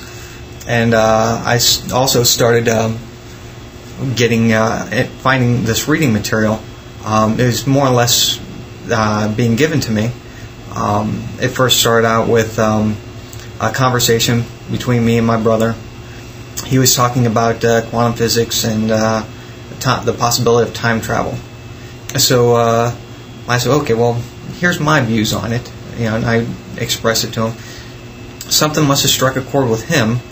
He went hunting for a specific book, which turned out to be Preston's first book. Found it, and found that most of the things that I was telling him were right on in Preston's book. And so subsequently, I got a copy of the book. I also found later on that I would go walking around the facility, very large facility. They had several facilities that I worked at. This is the military? It was a military contractor. Contractor. And I actually found a Delta T antenna. Actually, I found 3 of them. And now that has something to do with time travel, doesn't it? Yes, it does. Okay. But it also brought back a flood of memories for me. Just by walking beside it? Working in the general vicinity of them, even. Well, do you think it was, say, turned on, or when the memories would start coming back, or did you just have to be close to one of these antennas? I just had to be close to it. I didn't even. They weren't even connected. They don't have to be connected. It's the form and the angular form of it, which is very specific. If it's wound with the coils of wire, not just the wooden frame, then it does have a definite effect on the person, even without being driven. And there was no wood around these. Matter of fact, these were just recently moved into a section of the building. And so, yeah, I hadn't even found them yet, and I started getting these memories. And it came back like a flood. Did you shake for a couple hours? No, I didn't shake for a couple hours, but I really started questioning my reality. Did you think you were crazy? I think I was to the point I thought I was going nuts. And I was... remember, it was very rough for me for several weeks. I was trying to figure out what was going on. And geez, am I getting to the point where should I check myself into a hospital or something? Finally, what happened was back at that time, this was in late '93, early '94. The internet wasn't into full swing yet, but I was on a local bulletin board with the computers, and through the handle that I was using, which we won't mention right now, somebody found me, and they started talking to me, and they're telling me things about me that I only know that's going on in my head. I met this person, and can you share some of those things? Do you remember? Well, just as an example, just things about the projects. Oh, okay. So that they would type out Montauk or time travel, or well, it wasn't even so much that. I connected with Preston's first book a lot, and I realized a lot of things. A good example, I knew the bar attached to the hotel. I knew that a group of us would go there on a semi-regular basis, and we would go there and we'd hang out and that sort of thing. And I had absolutely no recollection of actually being to Long Island. Because you were actually living in another state far away, right? Right. Okay. So anyway, so I got these memories of being in Long Island, where a place where I had never been, at least to my recollection. Mm-hmm. So I got this stranger coming up to me, being friends with me, recognizes me right off the bat as soon as we talked about meeting. Oh, is this the guy off the bulletin board? The guy off the bulletin board. We talked about meeting when we went to meet. He knew me as soon as I walked into the restaurant. Mm-hmm. And he looked very familiar to me also. Mm-hmm. And I'm not going to say his name here because I don't think he wants to be recognized. And one of the things was that he was mentioned several times that later on, whenever he made contact with me, that usually he got warnings to stay away from me, and bad things generally happened to him, like he would get arrested. So why do you think he felt a strong urge to contact you and meet you? Because I was a link to his past, and it was a great comfort to him, just the same as it was to me, for us to talk out these things. Like I said, he was telling me things that I had never told anybody. Images and memories that I only had in my head, that I didn't know, that I didn't realize actually happened. Al, did you actually have people enter into your life who were doing the same for you that this other fellow was doing for Larry? Not in exactly the same way. Not having been a computer buff, but yeah, I've had people come to me and say, I know you from someplace and this sort of thing. And I've had people that come up where they didn't even say that. Right. But I knew this person from somewhere else, and the feeling was mutual recognition from somewheres, even though we may not have connected as to where. I mean, this happened initially with Duncan, and later on I became convinced I knew him from somewhere else, and he felt to me like he might be a brother. Well, a long-missing brother. Of course, that turned out to be the fact, but he didn't recognize that at first, and I didn't either, just knew we knew each other from someplace. And for a long while, he also rejected the idea of my being his brother, even when I was sure of it. But he does accept it now. But that's the sort of thing that's happened. People that come up to me, I know you from somewheres, verify certain things that I've said. Or maybe some things that are in your recalled memories that perhaps only you know. That's right. And they would, just like with you, Larry, reaffirm those things? Yeah. Okay. I've had that happen. Now, besides this one fellow who connected with you through this bulletin board service, have there been others? Yes, there have been. Okay. Not many.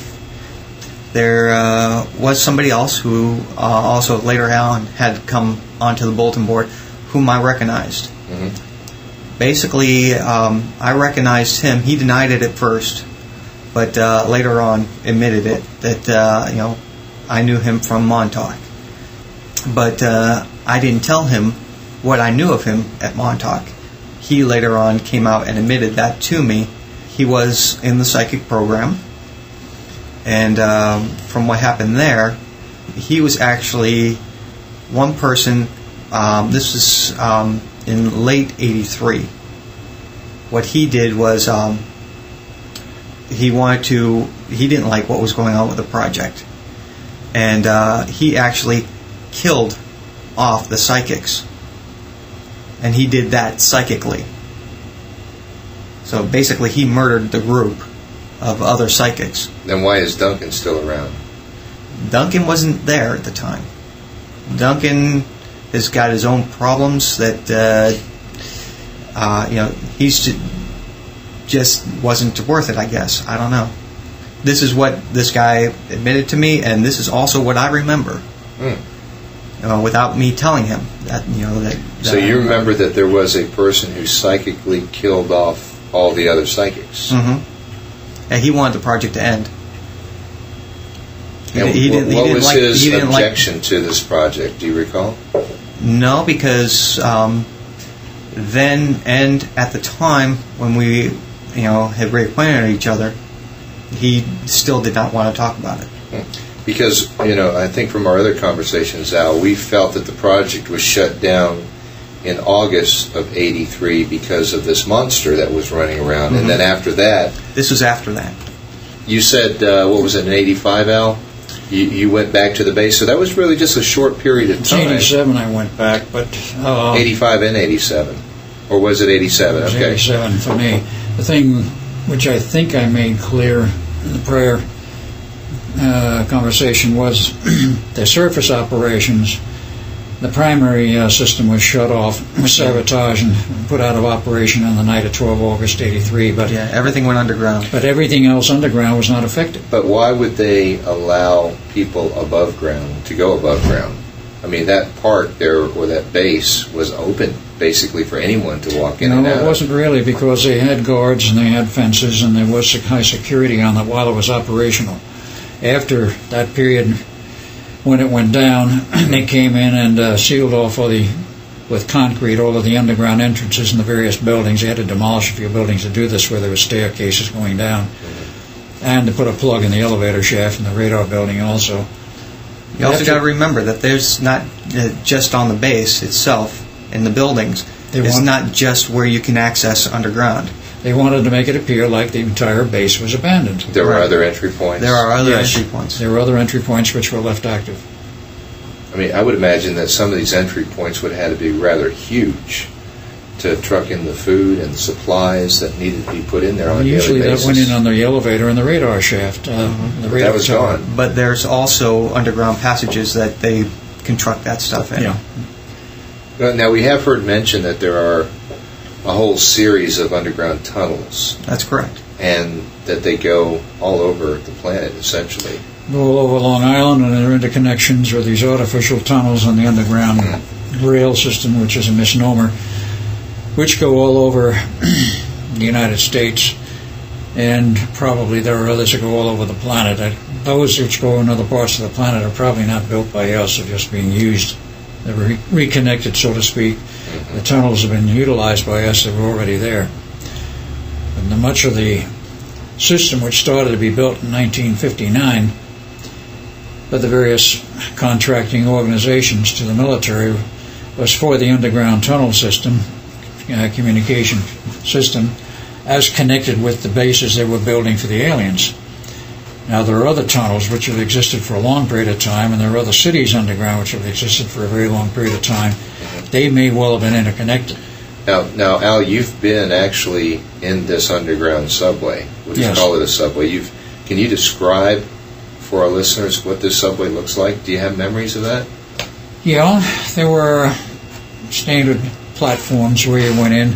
Once you got into the system, there was no problem. You could go anywhere, but the thing was you had to be cleared to get to it, and you had to get far enough underground because the entrances were not on the surface. Right, but physically, what did the the vehicles look like? Did it look like just a regular subway? No, they're highly streamlined. The best comparison I could give is the pictures that have been shown of the Japan's bullet train. They were built very much like that, highly streamlined. Were they spacious, comfortable? They were comfortable. They weren't spacious, no. Because of the fact that the total bore size was 14 feet in diameter, the train had to fit in that. Had to be suspended over the tracks because it wasn't driven by wheels. It was magnetic levitation. It was only 14 feet in diameter? That's right. So that's... The train was fairly small. If you had claustrophobia, that would not be good. Very true. So that's actually smaller than an airplane, then. Well, that all came about because of the boring equipment that was built. Originally. The later borings are much bigger. The Russians built bigger ones. We've built bigger ones since because the nuclear boring machine, there's no limit to the size you can build it, and there have been tunnels bored 40 and 50 feet in diameter. Okay. How about you, Larry? Have you ever been in any of these underground subways? Not on the subway per se. I've seen it, didn't get on it, but I've been in a few of the cities. A few of the cities? Yes, there's whole cities. Underground? Underground, yes. What do they look like? Some, it depends on where you're at. Some are rather small, like the size of, say, a large office building. Like tunneled inside of the side of a mountain. Some get into huge expanses of, literally miles. And it is a large city underground, with buildings and everything. Who live in these cities? You get a combination. You got humans, of course, but you also have aliens too. And what kind of aliens? Well, there's several different kinds of aliens. Well, we all know that. We've heard Al talk about many different kinds, and we're still trying. And just about all of them are there. They're all there, huh? Uh-huh. Let's see. What have we talked about, Al? We talked about Zetas, Sirius, Reptilians, Pleiadians, Grays of all sizes. Yeah. Orions. Orions. right. Yeah, we've gotten that. You're saying they're all there, Yes. and they're all cohabitating this space with humans. Yes and no. When they get along, they do. We Yeah. don't always get along. We don't always get along. We don't. Of course, they don't either. They have wars, or should we say fights, between the aliens and the underground. As one of the recent years, one of the writers about this has said the American military has been in the underground trying to keep peace between the aliens, between the factions. There have been times where, and most anybody who is in the arms industry will know that there have been times where I believe it's 308 rounds have been limited. Those are rounds for M16s. And what is this? Actually, there's a guy who works in this office who just last week told me that story. Okay, great. He was shortage of 308 ammo. Yeah. Yeah. And what it is there a shortage well, of that stuff? I never really put one and one together here. That's true, though. And what it is they're using it down there to control the populace at times. And so we have to, they regulate what's going out to the public because they can only make so much ammo at a time. We don't have any ammo factories underground. These are regular, the regular factories. So do you think we are actually running the show for all these underground facilities? Are we in charge of them? That's a good question. Oh, yes and no. We're kind of folks. We get a lot of yes and no answers here. we act more like a UN, I guess. When you say we, are you talking about the United States or the secret government? The human populace. Human populace. Okay. Yeah, there is. We do have an actual UN force base, and anybody's free to go find information on that. And supposedly, what their job is to do is to regulate, things like satellites. Who sends them up where, positioning of satellites, what's up there. But what they don't talk about is what's coming down from there. And from the satellites? No, from space. Oh. Meaning the aliens. Right. The ones who are invited and the ones who are uninvited. Who do we get along with? Who are our friends and who are our enemies? Your guess is as good as mine. I'm not. Well, you've seen them now. I've seen them, but that's about all I can attest to. Did you ever talk to any of them, Larry? Sure. Okay. Which ones did you talk to? Well, Al and I have both talked to a particular friendly reptilian, which there's not many of them. That Draco guy? He was in Montauk. Was he in charge of the whole program, do you think? He was in charge of the alien interests. He represented all the alien interests from Montauk. He was not in charge of all of Montauk. But the alien agendas and programs and the alien people, groups that came in, he was the chief honcho. Like an ambassador. He also reported to, within whatever jurisdiction he had to report to the U.S. government and those who were running the program. You know what you could do for our listeners is to paint a visual picture. Al earlier talked about this Draco fella. Give us a visual of what he looked like, and was it a he, or are these reptilians androgynous? No, they're male and female. Now Stu said that they're androgynous, so again a little bit of a different story there, and we're going to get. There could be a group that is, but it's not the ones I was familiar with. So this one you're saying was a male. Yeah. Okay. Yes, this was a male. No question, and from you too. Okay. Give us a picture, Larry. Why don't you start out, and Al fill in the gaps. Well, mostly, I guess they were like a grayish green in color. Well, basically, it's... How tall? Oh, they were over 6 feet. I don't remember exactly how tall, but they were fairly tall. they stand on 2 feet or 4 feet, or Some had 2 feet. Some had, some had arms and limbs just like us. well, let's focus on this one fellow that you worked with at the. Yeah, he where has you arms saw and him. legs, but he also has a tail too. Ah. Does his tail go down to the ground? Yeah, it does. So does it drag on the ground, sort of like you see a dinosaur? No, not very much. Not that I recall. Anyways. Al, do you recall his tail?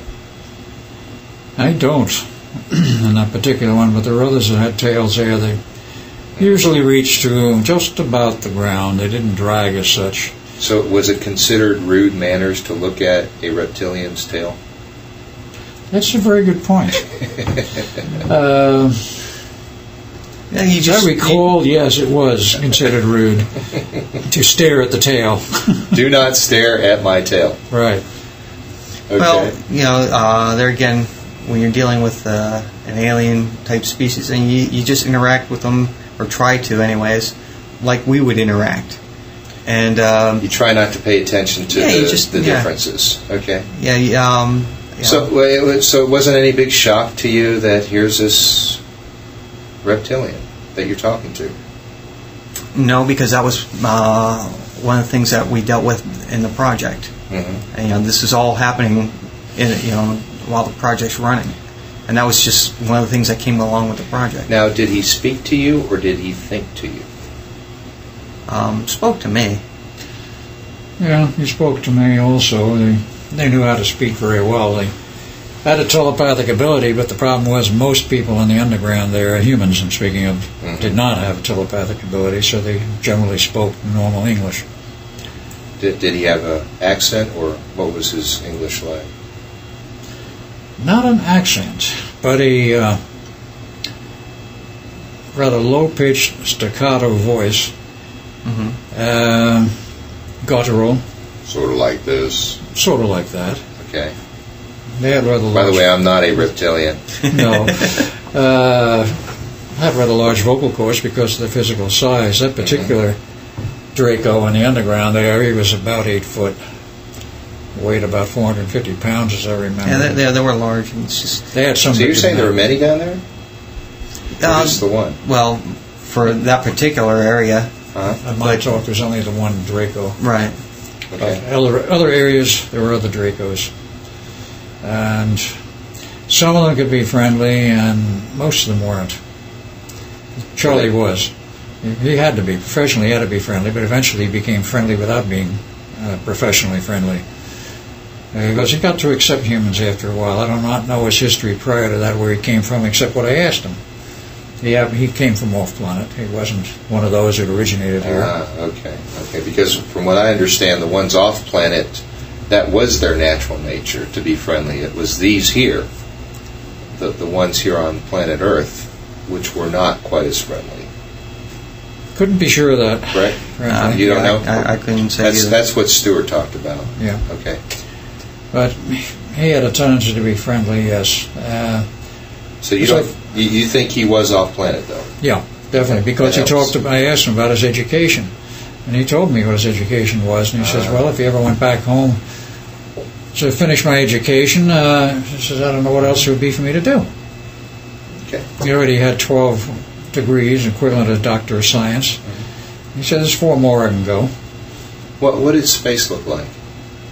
His face? Mm-hmm. One would have to see it to describe it adequately. It's very hard to describe because he was a cross between a reptile that looked partially like a crocodile and a person with a human face. Did he have a big flat nose like a crocodile has? Not that shape, no. He had a nose larger than human, but it wasn't that big. Yeah. He had rather large eyes. They were slit eyes, as per most reptilians. Were they yellow? No, they were reddish. Reddish? Case. Yeah. Larry, you understand it that way? Yeah. Reddish? Okay. And any hair? No, they had no hair. Not that I recall. Okay. They had a rough skin, very much like an alligator. It's a rough skin. It's dryish to the touch. It's scaly sometimes. His case, I don't think it was scaly, just rough skin. Did you, when you greeted him, did you shake his hand ever? Not usually. I think we did once. One time. It's rather a Larry? strange feeling. Did you? No. Did you ever touch him? No, I don't recall. Okay. Bear in mind, too, that my contact was limited. Okay. Even though I've only gone down to the cities a couple of times, and its contact was limited. Where did he stay? On base, they had barracks specifically for the aliens. In fact, they had more than one. They had one specifically for Greys. They had another, so I remember, specifically for reptilians and such. I think they had a third one for transient aliens because there were some that were in and out a lot. And besides the reptilians, Larry, did you ever see any of the Greys? Yeah, I did.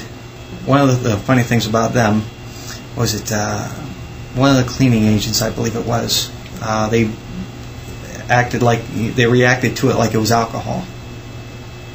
What was that? Lysol. Lysol, yeah. The spray cans of Lysol. And they took quite enjoyment in that. They got drunk on it. They got drunk on Lysol. Yeah. I don't know whether it's strange or the chemistry is for some of these Greys. Very strange. See, now, that's interesting. Have you two ever talked about this before? Mm-hmm. Never? No. Yeah, okay. See, that's interesting about this process of having this discussion now, because as I see you two talk, you're confirming each other's memory. I'm sure that's helping both of you out. Sure. We're not even looking at each other. No. And I do not have cue cards with, like it says, Lysol. No, you have no cue cards. Right. Well, that was one of the famous stories of the underground where these Greys come in. They generally stunk like hell because of the fact that they absorb nutrition through the skin, and the skin is also their exit for the waste products. So they smell like a, you know what. Like going into the restroom that hadn't been cleaned for a while. Right. That's exactly the way most of the small Greys smelled. Is that true, Larry? Yeah, it actually was discovered as a joke because, as I recall, it was an airman that was joking around one night and just decided to spray one with Lysol. And that's how it happened. That's how we found out. Yeah. That they love Lysol. Yeah. The idea was to try and do something about their smell, their odor. See, they threw them in the showers, and soaping them down didn't do anything. It sounds kind of cruel, too. Yeah, they didn't like being showered. That they didn't like at all. But they were small, so we could get two people could grab one of them, throw them in the shower, and scrub them down. It didn't help. As I recall it, looking back, that wasn't very nice. But this is what some of the guys did. Yeah. With the Lysol? With the Lysol, with throwing them in the shower, with doing all sorts of things. Were they stronger than humans or weaker than humans? No, very weak. Weak, yeah. Quite on the weak side. Huh. One person could generally overpower a Grey, the smaller Greys, quite readily. Now, this is talking about the 3.5 footers. Right. There was another class that ran about 5.5 foot, which were male-female and not totally atrophied like the small ones. They were much stronger, and you didn't play around with them, but we had very few of those down there. Did you ever meet the larger ones, Larry? There again, they would come and go all the time. So, rather briefly, but they were just passing. It was a transient population. And occasionally, the tall 7-foot Greys would come in. You saw them coming. You usually went the other way because it meant trouble. Usually. What kind of trouble could you get into? They were very domineering. They were, in some sense, part of the project. They had a great deal of technical expertise. They were also, as I recall, rather masters of metaphysics. And if they didn't like you, they could make it very uncomfortable for you. They could just fry your brain, couldn't they? Very nearly. Yeah. So everybody steered around them, if you might say, unless you had direct business with them, and then it was business. That was no problem, but they got involved in, as I may have mentioned to you earlier, in the history of the transistor. They got involved in Long Island long before Montauk, in one of the companies there, in helping develop the surface barrier transistor, which became the first real high-frequency transistor back in the late 40s, early 50s. Which, by the way, there was a paper that was written on those, the surface barrier transistors. It was written in 5-part section. Try as I might, and I've tried several times through several different channels, can only obtain the first 2 sections and only half of the second one. The rest of it cannot be located anywhere. It's classified. And anybody who tries to get a hold of it, they all sorts of questions start coming out of the woodwork. And why do you want this? This is old technology. You don't need this, and you cannot have it, or we don't have it for you to give. Now, if someone had all 5 papers, what could they do with that? That's a very interesting question, because Preston found out in his experimentation and latching onto a bunch of these surplus surface barrier transistors, started doing some experimental work with them. He found out that they had extremely high frequency capabilities. They also had certain other characteristics of tunneling, I think he called it, and he wound up building a very strange little handheld portable device, which he never carried it further forward, and I think he should have, but that's my opinion, which was driven by a standard 755 timer chip, which is very common, and it switched the device on and off with its input surface barrier base, and you put it in a standard circuit with a special coil. You would generate, because of that surface barrier transistor, particular models, not all of them, a particular model, one of them have been doped, I think, with element 115, because they had various doping techniques and various elements. Here's some very rare exotic elements that don't exist. Of course, they do in the chart I have, but in any case, driving a special coil with that little transistor with nothing more than a 9-volt battery, you generated a local time warp field. Enough to feel, not enough to do anything physically with. Was that to make things invisible? If you had enough power, it might. But this thing was a very low-power device which generated this field, which I found was useful, believe it or not, in helping to heal aches and pains. It was very strange. It had strange effects in that little box, and Preston never carried forward on it. But the transistor devices went out of existence, theoretically. But 500,000 or more showed up surplus, both on Long Island and the, shall we say, in the private bins of the guy who helped the project along in the first place. 500,000? Yeah. Oh, they built millions for the government and for the ETs who wanted them for themselves, for their own problem. But what was the problem with the ETs? The story they gave, as I heard it, they first came into this company saying, "We have a project for you. We have some problems with our electronics. We can't go home to get replacement parts. We have to have them built here." What group was this? This was the gray aliens, the tall ones. Right. It says communications equipment and such equipment on our ships are breaking down. We have transistor-like devices. You know something about transistors. They said these are very special devices. We'll show you how to build them. We'll show you the whole process, what equipment and machinery you have to build. It's important to note, though, that this was at a time in our history that transistors were very new to us. That's right. So this is in the 50s, right? This was in the late 40s. Yeah. Late 40s. Yep. Wow. And the only transistors around at that time were the alloy junction devices built by Ma Bell, which were an abortion, really. They didn't work well at all. They worked to prove the principle. So did they help us with the technology? Oh, yes. Mm-hmm. They came in every day. They showed us how to build them, what machinery needed, how to dope them with different compounds. In some cases, there were 4 doping elements on that base, if you want to call it that.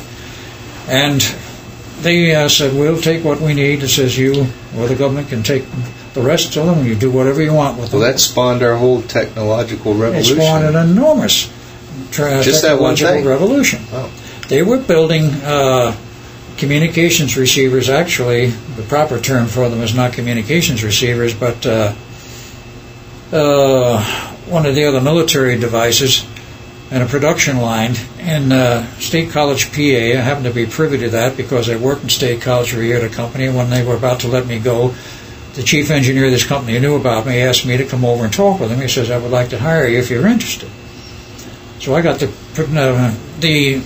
shall we say, the cook's tour of the company and the production line. They were building these ECM receivers running up to 2,500 megahertz, 2.5 gigahertz in 1953 of solid-state devices. And I says, what the blazes are you using? I said, the devices don't exist like that. So, yes, they do. He says, I don't think we use devices like that today, year 2000. Oh, yes. At Yes. that, Oh, yes, now we do. as standard Yes. equipment? Yeah. At There are that devices gigahertz? even faster than that, Sure. standard devices. Okay. But in any case, he showed me, so he told me what they were. They were using devices built by Sprague and Philco. Philco had a particular term, they called them MADT devices. And they were built in a standard TO3 can, whereas these earlier devices were built in a little tiny, thin, pencil-like TO1 can. But he says, we have a certain way we can use them. We can run up to 2.5 gigs or even higher. And he says, they're selective, but he says they work. And they come off a standard production line. Well, I found out later, yes, these devices that were developed there at the company in Long Island were transferred into the industry, and Sprague and Philco were the ones building them. And he also told me another interesting anecdote. He said, we're using these devices, and they said they're starting to close out the production lines. We had to go back through the channels in the government to get them to continue the production lines because we needed these very specific devices because they would do what we wanted them to do. And the only thing he would say about it was a countermeasures piece of equipment, and he wouldn't tell me, of course, what it was for. Anybody who knows anything about government electronics can use their imaginations. But It's also interesting to note. I'm sorry, I don't mean to interrupt. Sure, now, no, go ahead. But I again have looked into some of these companies like Philco, and over the years they've been bought by other companies, and their libraries have been purged, and you can tell them what you're looking for, but they can't help you at all because that information no longer exists. It's not there. It's been destroyed. It's also a case for RCA Corporation in terms of the history of Nikola Tesla working for RCA from the day of its creation. Can't find a record of that, No, can they've you? been purged. Right.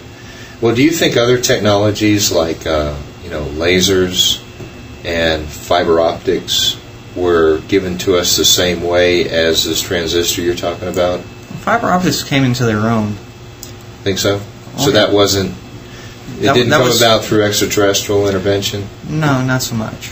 That Well, somebody just now, according to Colonel Corso. Corso says otherwise. Corso says otherwise. Okay. Okay. So, but you're just speaking from your own assumptive stance, right? I Okay. assumed also, as Larry has, that from my technical knowledge in the past and working in industry, that fiber optics was a matter of course. It was developed by Bell Labs, I think, or one of the others, and it just came along naturally. Corso says it was back engineered into industry through Ma Bell on a lot of these devices, and of course the integrated circuit chip, he insists also was back engineered into industry, but the ones that they came off of the crashed vehicle in Roswell, New Mexico, were so fast that even to this day they can't use them. There's a company in New Jersey that's remanufacturing those devices with the operational speeds past 1 gigahertz. Do you remember that name of that company? No, Is that the but it's American in Computer Company? I think it's American Computer. It's in New Jersey, and it's on record. And they've given lectures. The owner of the company's given lectures before. I heard the president of that company interviewed on the radio one time. That's why Yeah, he I was. recall It's that. true. But he says we can build these chips, but he says the problem is a computer today you can hardly Too use slow. them in because the peripheral devices are too slow. Input output, right? It's the input output is too slow for the chips. He said these things can run up to gigahertz, many. So let's get back to our central question: how do you know you're not crazy? That is a question which is very difficult to answer because being sane or not being sane is really cast in terms of what is the accepted norm in a given society at a given time. And the psychologists and psychiatrists change their definitions periodically. It may broaden, it may shift a little, and so forth. Like, if you were to say 100 years ago there would be flying jets and we'd be going to the moon, you would have been judged crazy. Today it's by commonplace. some, by some, true. By some would judge me crazy, and some would say I'm a futurist. Yes, that's true. And buy my book if I was Jules Verne. That attitude is much more common today, but 100 years ago, the religious viewpoints prevailed, and if you countered those, you were in trouble. That's true. But well, I would like to address what you're asking, and I go back to where my recollections, where I was at a point in my life where I was like, well, geez, what is this? Why am I having these memories? of things that I don't think I don't recall happening, and then somebody coming to me and telling me, who themselves professed that they weren't a psychic, as in the case of somebody else, they said they were. They were talking about things that only I knew about in my head. But that's one person. Okay. Then we go back to where I met Al. The first person that I originally introduced himself to me, he had put together a group in order to deal with his own demons. As far as I helped those demons because I was a part of the project. Okay, he was a small part of the project, but it was way beyond his scope of understanding, and so he was trying to understand things. So he put together this group that met once a week. Rather quickly, I believe he only had 2 meetings after I met him. The group did fall apart. He thought that there was somebody in the group who was a plant, because he would have books just like at a conference, and the person was always, well, I got to have receipts for everything, and very kind of shifty about the questions and whatnot.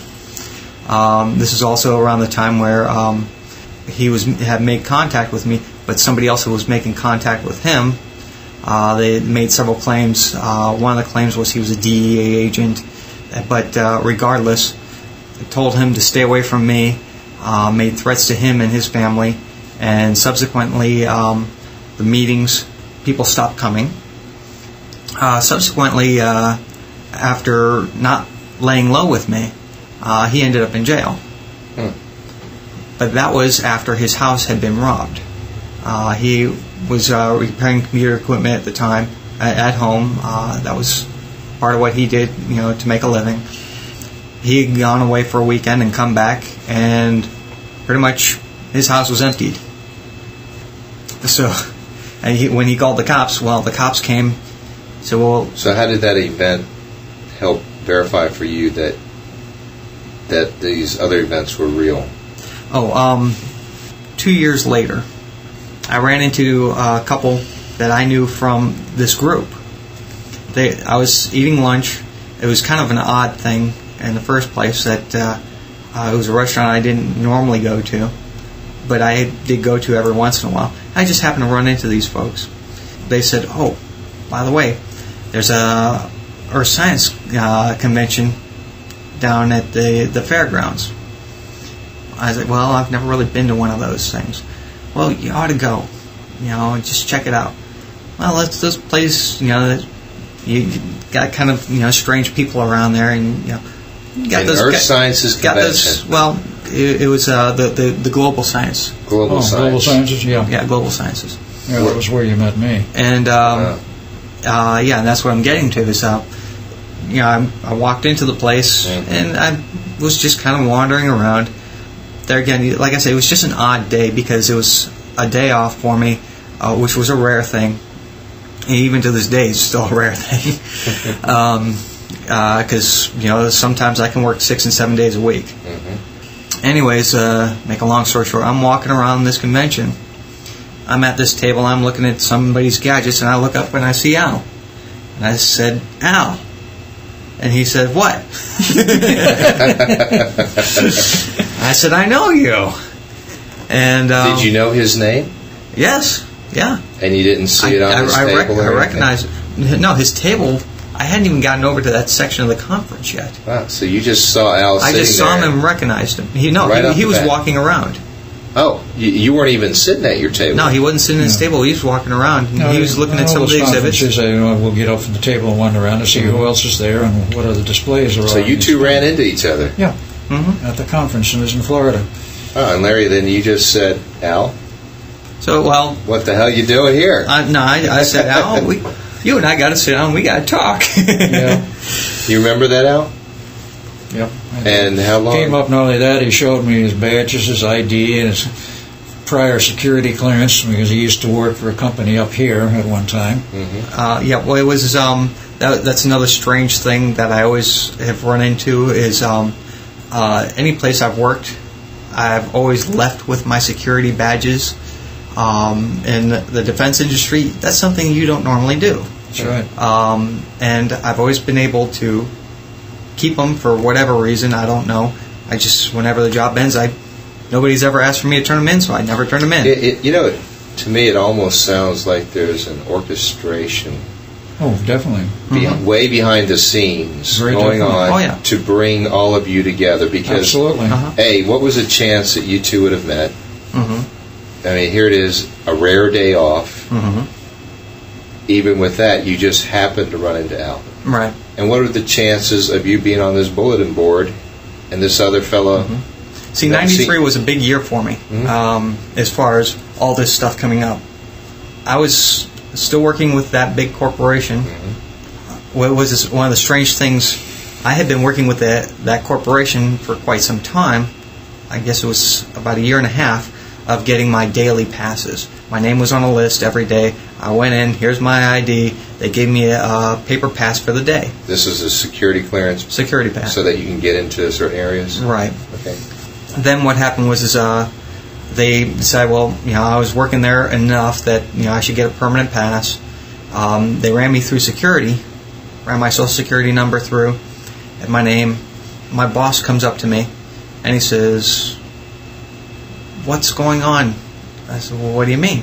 He says, "Well, we ran you through your security check, and damn, you've got higher clearance than most of the people in this building." Probably including him. Let alone with this company. Oh, way beyond him.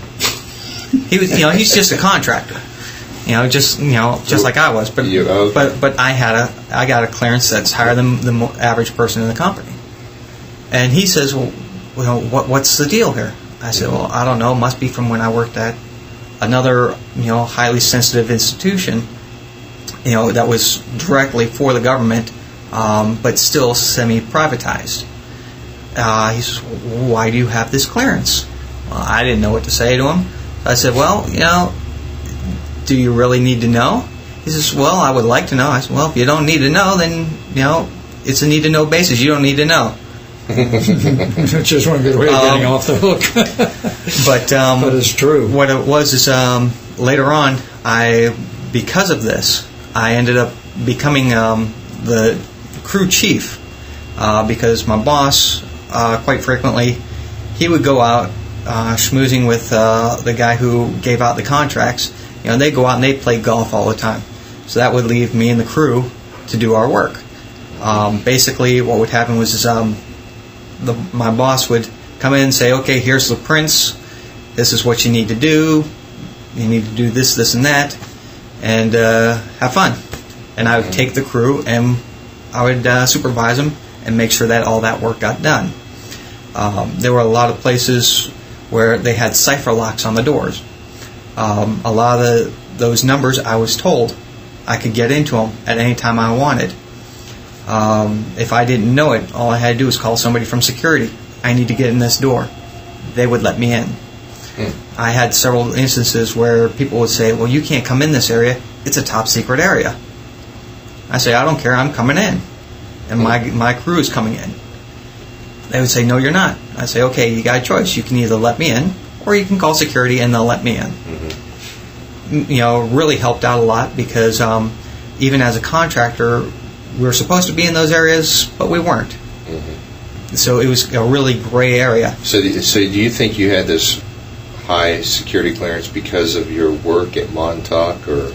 I can only assume that. You can only assume that. So let's go back a little bit and say, explore what's orchestrating all of this? You two are now together. You're talking. You recognize each other. Many things are happening to bring this event up to the surface. What's going on? What do you think is... That's a very good question, because I've had my ups and downs with security clearances, and there was a time in 1986 when I tried to go to work with Preston's company, AIL, Airborne Instrument Laboratories, and I ran into a roadblock on my clearance, and I also ran into another problem which has never been completely resolved.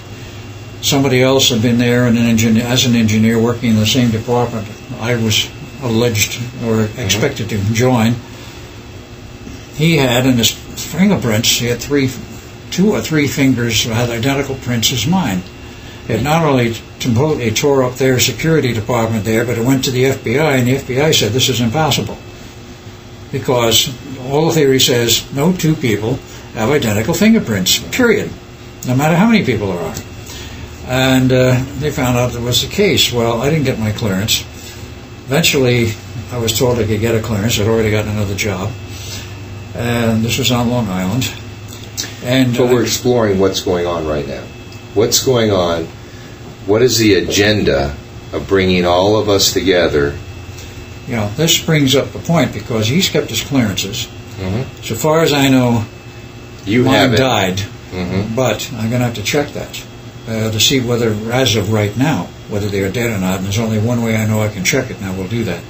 If I find my clearances are alive and well, like I once had, and I know what level I once had, Mm-hmm. it's very far up, like he's had. Mm-hmm. If that turns out to be alive and well, that means I've been back clandestinely in the government operations, which I'm fairly sure is currently happening. Mm-hmm.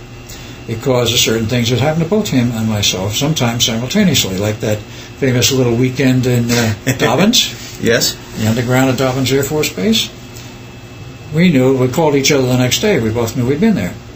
Did you feel rough Yes, that morning? we felt a little rough. Yeah. And so let's picture this. Here it is, nighttime. You go to bed. What is it? The time tunnels or the time machines grab you, take Whatever you to it Dodge. was, Whatever it was, something Yeah. grabbed you. Right. Yeah, Both of you. right. Okay. How long of a period were you actually there working? Do you think? We were there, so far as we know, most of that night. Just Yeah. that night. Okay. Yeah. It seems to be, it happened that way. Though sometimes, it can be a day or two.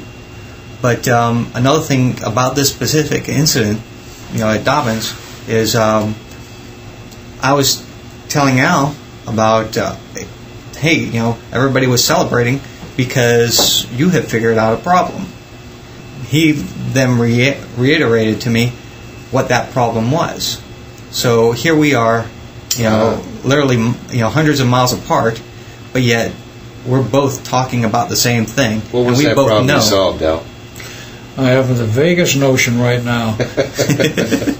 I do know that we were tentatively called in for a resurrection of an old project. Right. And I had further contact with the Navy captain who was in charge of the recruiting, I guess you would say, who finally told me, he says, the project has been canceled. I've learned since it wasn't canceled, but he says, you are relieved without prejudice, which means somebody else can pick me up and use me if they want. They didn't dismiss me from the project for some reason. Yeah. It was just...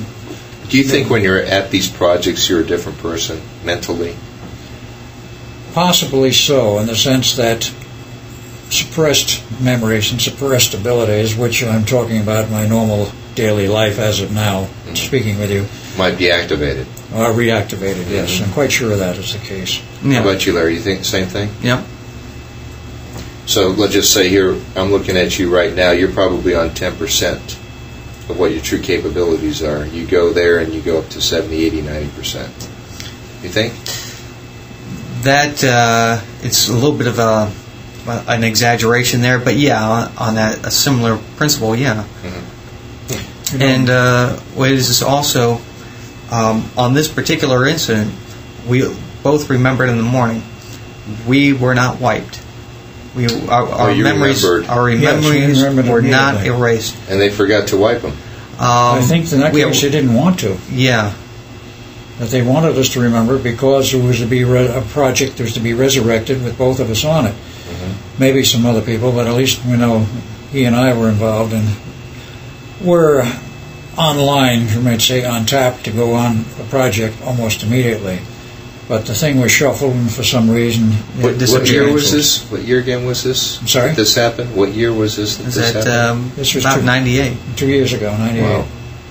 So you both believe you're still actively involved Oh, in very much these, so. Oh, yeah. in these projects? It's well hidden, but we are involved because there are nights when I wake up the next morning, either one or two things happens, if not both. One, I feel like I've been through a cement mixer all night, horribly groggy and feeling worn out. or the bed covers, which are anchored normally as you expect in a bed with the sheets and the blankets and so forth, off the bed all over the place. I don't sleep like that. Larry, how about you? Well, very similar. And there are times where also where I'll be like, I know there's somebody in the room, and because I'm a very light sleeper to begin with, and I don't sleep very much at all either. It's almost like I can't wake up. I can try. I know I need to get up. It's an urgency, but I can't get up. In plain language, you can't move. Yeah, you can't move. You can't move. You try to open your eyes and your eyelids flutter, and consciously something's going on. There's not much you can do about it. So that something going on is happening at the point where they're grabbing you and taking you there, or does your body off. Or does your body actually stay in your bed the whole night? Oh, no. So it's gone. So if I went by your... It's physically extracted. And that can also, too, happen in a matter of seconds. Yeah. And they could put you back a millisecond afterwards. There's been times where it's almost like, I don't know, like you get a tick. Basically, what it is you get removed, you're taken off to do whatever, but a second later, in reality, you're back, but you get put back in the wrong position. So it's like all of a sudden you're like that. You just kind of like it's almost like you jump. Wow, is this a very fearful experience for you when you feel that presence there in the room with you? When the presence is in the room, yeah, definitely. See, I myself have had a handful of times when I would wake up in the middle of the night and feel like there's this huge creature bearing down on me. And the more I feared it, the stronger it became. Is this a similar thing for you? No, because what it is you get into almost like a panic state. They're here. I got to get up. I got to wake up. I got to do something. But I couldn't move. You can't. I couldn't move. But I was able to get rid of it, though. Well, they're usually leaving on their own anyways. Oh, so it wasn't anything I did, huh? Well, I can't speak for you. I just know what happens in my case. I myself don't have any of these memories you're talking about, and I doubt I was actually in any of this. So that's one of the newer techniques that didn't have that perfected at first. You might be out for a week and you come back the next morning. Today they can do it so you can be gone days, weeks, month, and they'll drop you back in within a split second, sometimes milliseconds of when you took you, because that automatically wipes the memory, because all you have is a continuity here in the body with a very, very slight little break, a tick, if you will, and then you continue on. Well, nothing's happened. I don't know what that was, sort of thing. And all of those memories, they don't even have to erase them for you. Oh, you're going to do that? You do it yourself. I mean, your conscious and subconscious. Your conscious will not accept anything else has happened unless you have the presence of mind to go back and try and look and see, did something happen? And literally expand that little tiny break. And sometimes that takes, a couple of days. They can do that. They can take days or weeks. That's what I finally did. To sort it out. Right. Yeah, I finally did that in the instance of recalling my involvement with Montauk. The fact that time when I was on the seawall in Hawaii outside the Royal Hawaiian Hotel, another experience that night, I went back and I finally, my memory just kept pulling that thing apart to see what's really here, and then I saw myself going down the tunnel and winding up in Pruitt's office. It's very, very advanced. It's a very fine art, the way they do it now, really. Unbelievable. It is. It's quite unbelievable. The average person would not believe this. Well, it's a good way of getting cheap labor, too. Oh, yes, it is, because they never pay you. You don't get a paycheck. No paycheck. The thing that I think most of us couldn't understand is, let's just say you've taken to Dobbins Air Force Base. What is it inside of you that allows you to agree to work? That's a good question.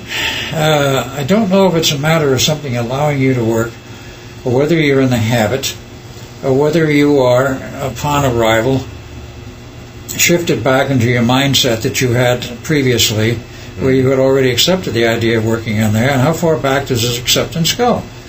At the beginning, someplace, they had to entice you into accepting working for them. In my case, at Montauk, it was, they went and showed me a UFO. First, they knew I was interested in UFOs and that sort of thing, because I have been for years. How would you like to see one? Well, come with me, says Jack Pruitt. So he shows me this thing, and then he says, after he sees me looking at this thing, he says, how would you like to work on it? We need to do certain things, find certain things out about it, and so forth. They had me hooked right there. Because, yes, I said, of course. See, I made the decision. But once you've made that decision, whatever it is they got you hooked on, whatever it is you want to be part of. It's like a drug almost. It's almost like a drug after that. Well, yeah. How about you, there Larry? from that point on. You find it very hard to say no. You can come up to a point and say, this is enough, no more. Right. And then they will try to get you back in, but they have to stop if you put your foot down real hard, because they know you're not going to cooperate. And if you're not going to cooperate, they're not going to get anything out of you. And they want work. How about you, Larry? And that's very true. You can put your foot down. Of course, they don't like that, but you can do it. On the other hand, you also got to look at the larger picture. Yeah. And what it is if you don't do it, what you affect by not doing it. If you don't do the work, you mean? Right. Because it's larger than you, me, anybody else listening to this. Larger than now, so it's larger than all of us. You have to look it's all about the human place in this world, in this earth, in the universe. The human race and the position of planet Earth, and you have to look at it from the cosmic viewpoint. And that's where they really get you to keep going. Because They're playing God in a sense. Oh, yes, they are. Yes, And, they are. Do they think they're God? It's hard to say whether those at the top think they are or not, but they're playing God, yes. Like in my case, one of the things that I always bargain for 'em out of it is technology, as far as knowledge of it. Not that I can actually go and build it or anything. One of the things is I like aircraft, and advancements in aircraft. And recently, is last year. I don't know if you're familiar with an aircraft called Dark Star. Is that that big triangle thing? No, it's not a triangle. That's an A-12. The gigantic triangle that's flew over Phoenix, making no sound. That's another version of an A-12. Yeah. Okay. Yeah, it's a special version, which I know the code name for, but I don't know if it would be It's appropriate. built by the Navy. Definitely, everything is appropriate here.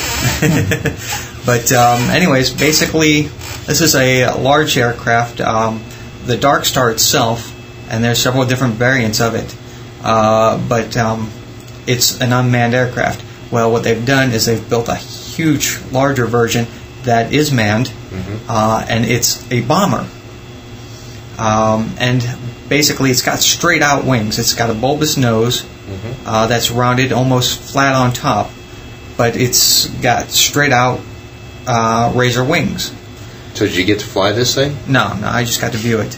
And I also got to see a tour facility where it was built and see models of it. So because you loved this aircraft stuff so much, that's what keeps you going in these programs? This is just one of the give-yas.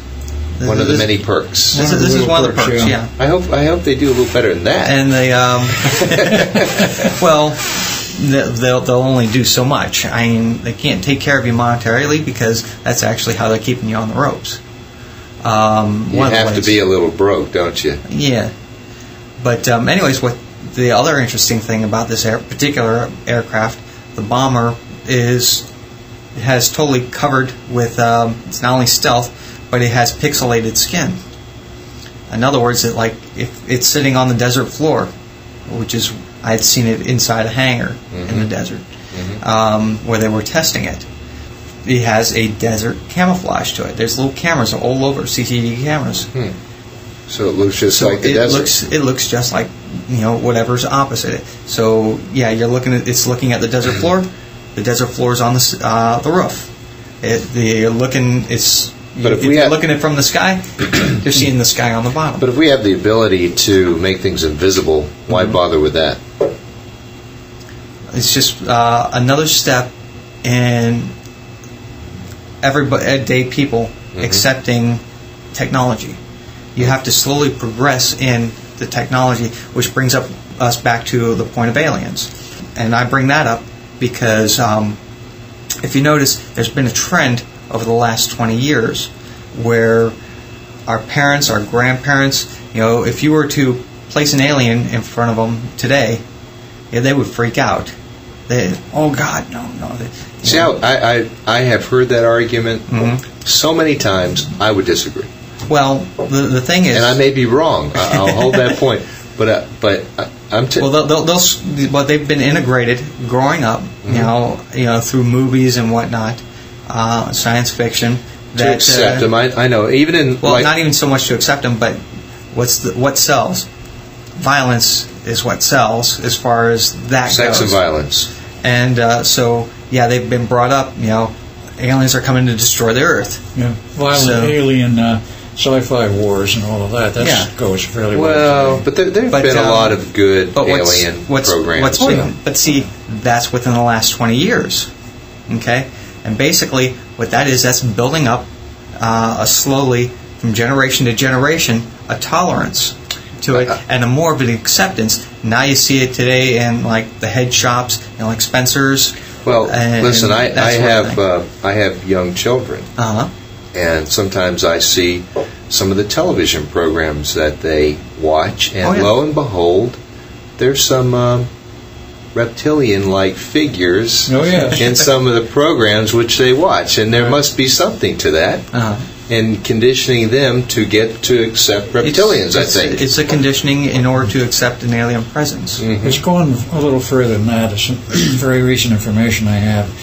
The Florida school systems, for one, because a friend of mine has seen it, in the 3rd and 4th grade are teaching all about extraterrestrials, aliens. Oh, they are? And so forth, as not speculation, as hard fact. You're kidding? I'm not kidding. Florida? In Florida, 3rd and 4th grade books in the school, which apparently are not restricted. They can take them home. That's how one of the people got a hold of one of these, through apparently a parent. I can hear the scuffles of our listeners right now going to investigate that report that you just gave us. And I've asked for a copy of it, and this friend had told me, I says, I'll see if I can get a copy for you. A copy of that particular school book. I'd like to see that too. But you also got to look back too, as far as recently as a couple years ago, that it was announced publicly that we had found a meteorite here on Earth. Yep. That from Mars, and that had bacteria, signs of life. Right. And now we hear that there's water on the moon. There's water on Mars. There's water on Mars. And see, it's slowly building and growing and gaining the public trust. Larry, here's the problem I have with all that. I mean, if you look in the last 100 years, there have been more changes thrust upon the human experience. Oh, yes. Than in the whole period of time prior to that, in these 100 years. That's true. That tells me we are capable, very capable, of accepting change. Now, you're telling me that we're not capable of accepting change, and that's where I have the problem with this. I'm talking about older generations, and what it is what they're doing is integrating into the younger generations, so that this becomes more acceptable. So you think? So in other words, you don't get a shock value when you're still going to get a shock value. A UFO finally lands. Well, you're still going to get that. In fact, you're still going to get a bunch of rednecks here in Georgia running out with shotguns. Oh, yeah, that's for sure. Well, no matter how much. But see, that's why they're working up and building up to a point where it will be a lot more acceptable for the average person to accept. So when will they know then? Are you saying there will be a point in time they can measure consciousness, and there will be a point in time when they say, okay, we have reached the level, now let us make our grand appearance? Is that what you think we're leading toward? No, I'm saying, well, this is all There again, obviously government controlled. So it's up to our government as to when they do make their appearance. Right. Al, do you agree with that? Yes, the government's controlling the programs.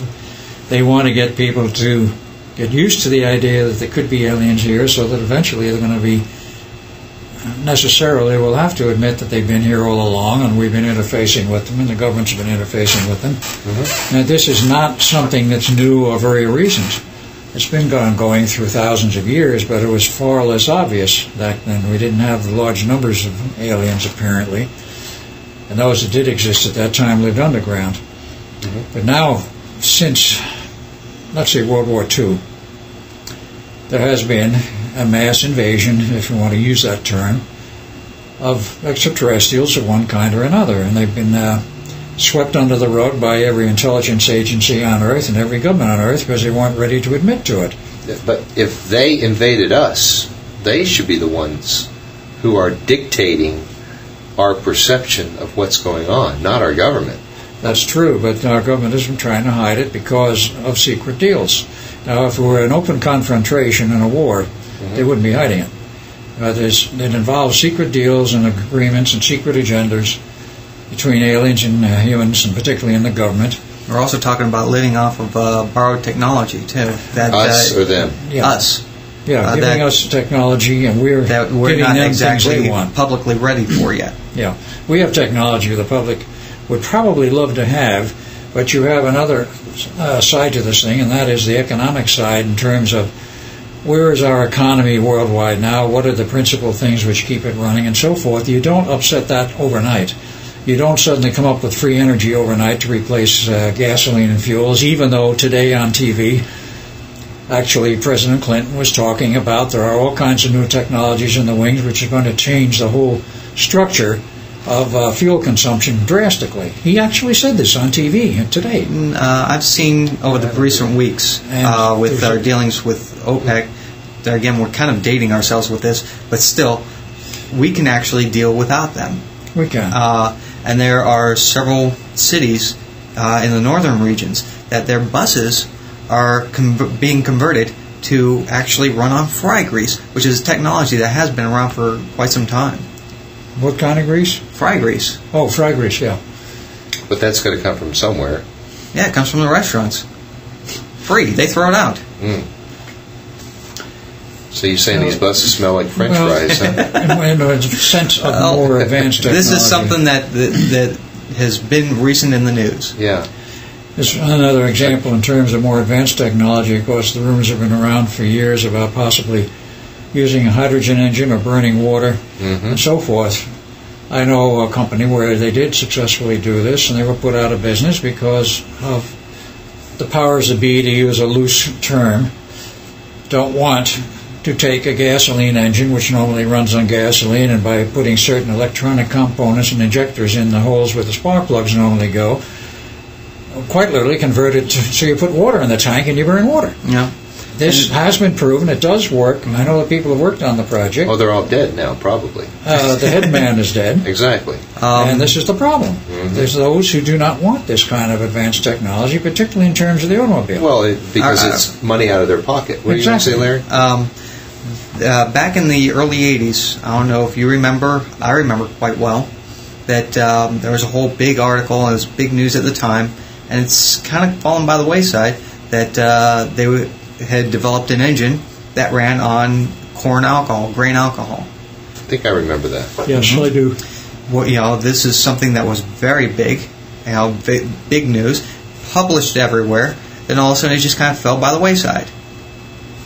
It died on the vine. Yeah. As many other things. So let's get back to the original premise, and that is: are you saying you think we're being prepared to live on a daily basis, interact with extraterrestrials? Is that what this is all leading to right now, or is it something else? I believe it partly is, and what I mean by that is obviously there's more than one kind of alien out there. Sure, we've covered those. And some are friendly, some are not. They have their internal problems with each other and with other groups. and it's a matter of figuring out who our ally is and who isn't. So maybe we haven't made that choice yet. That's true. And until we make that choice, it will remain a hidden secret. Sure. And who is the we in that when it comes to making the choice? Well, that becomes the crux of the whole thing of the so-called secret world government and the New World Order. Are they the ones who are the we? They that will basically make the choice? are the ones that are we, because they sit in the positions of power and money and dominance over industry, and they are the ones that are looking at the long term to see how can we benefit from this. Not so much how can the average human benefit from it, but how can we as a corporate entity or a government entity benefit from this. And have we been put into a position, this is the other side of the coin, have we been put in a position where we have to make an agreement because they're threatening us, or do we have a complete handle on the situation? My feeling is today, not 1947, but today, let's say the last 10 years, And we have a handle on the situation. Today being October the 5th, year 2000. Right. Okay. We have weapon systems today because of alien cooperation and interfacing. We have weapon systems today which can keep them at bay, keep them from landing on Earth. And if they do happen to land on Earth, we have weapons that can wipe them out even if we take part of the Earth with us. Sounds kind of strange because, we didn't have those weapons and they didn't run us out of here. They didn't run us out of here Right. for the simple reason we had enough weapons, namely nuclear, that, as Victor J. Corser said in the conferences he knew of, many conferences between aliens and our government and other governments, you land here and try to take over part of the Earth, we'll make it such a high costly operation for you, you won't do it. It says we'll blast that part of Earth to hell and live on the rest of it. And we have the weapons to do it, and you know it. Meaning nuclear weapons, standard nuclear weapons. But couldn't they neutralize those weapons? No, apparently they couldn't. We have gone past the point of the older triggering systems to very sophisticated systems where actually they can be detonated accidentally, and this did happen in one case, Flight 800, which is a long story we won't go into. And we have much better weaponry, we have much better control, we have far more advanced weapons than nukes now.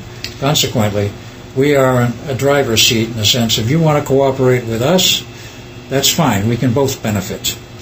Al, it sounds like we're at the point of being at a Mexican standoff, waiting to see who blinks first. That may also well be true. I cannot deny that possibility. Larry? No, I have to agree there. And I think with that, we're going to end this part of the conversation. It's been a great hour and a half talking about, or really addressing the question about your level of sanity and where this belief comes from and how you got it. I think you really did a great job of going in depth and helping the listeners to better for themselves answer the question, are we dealing with fact or are we dealing with fiction? And as always, listeners, it's up to you to make that determination. But I think we've given you pretty good evidence today. Thanks a lot.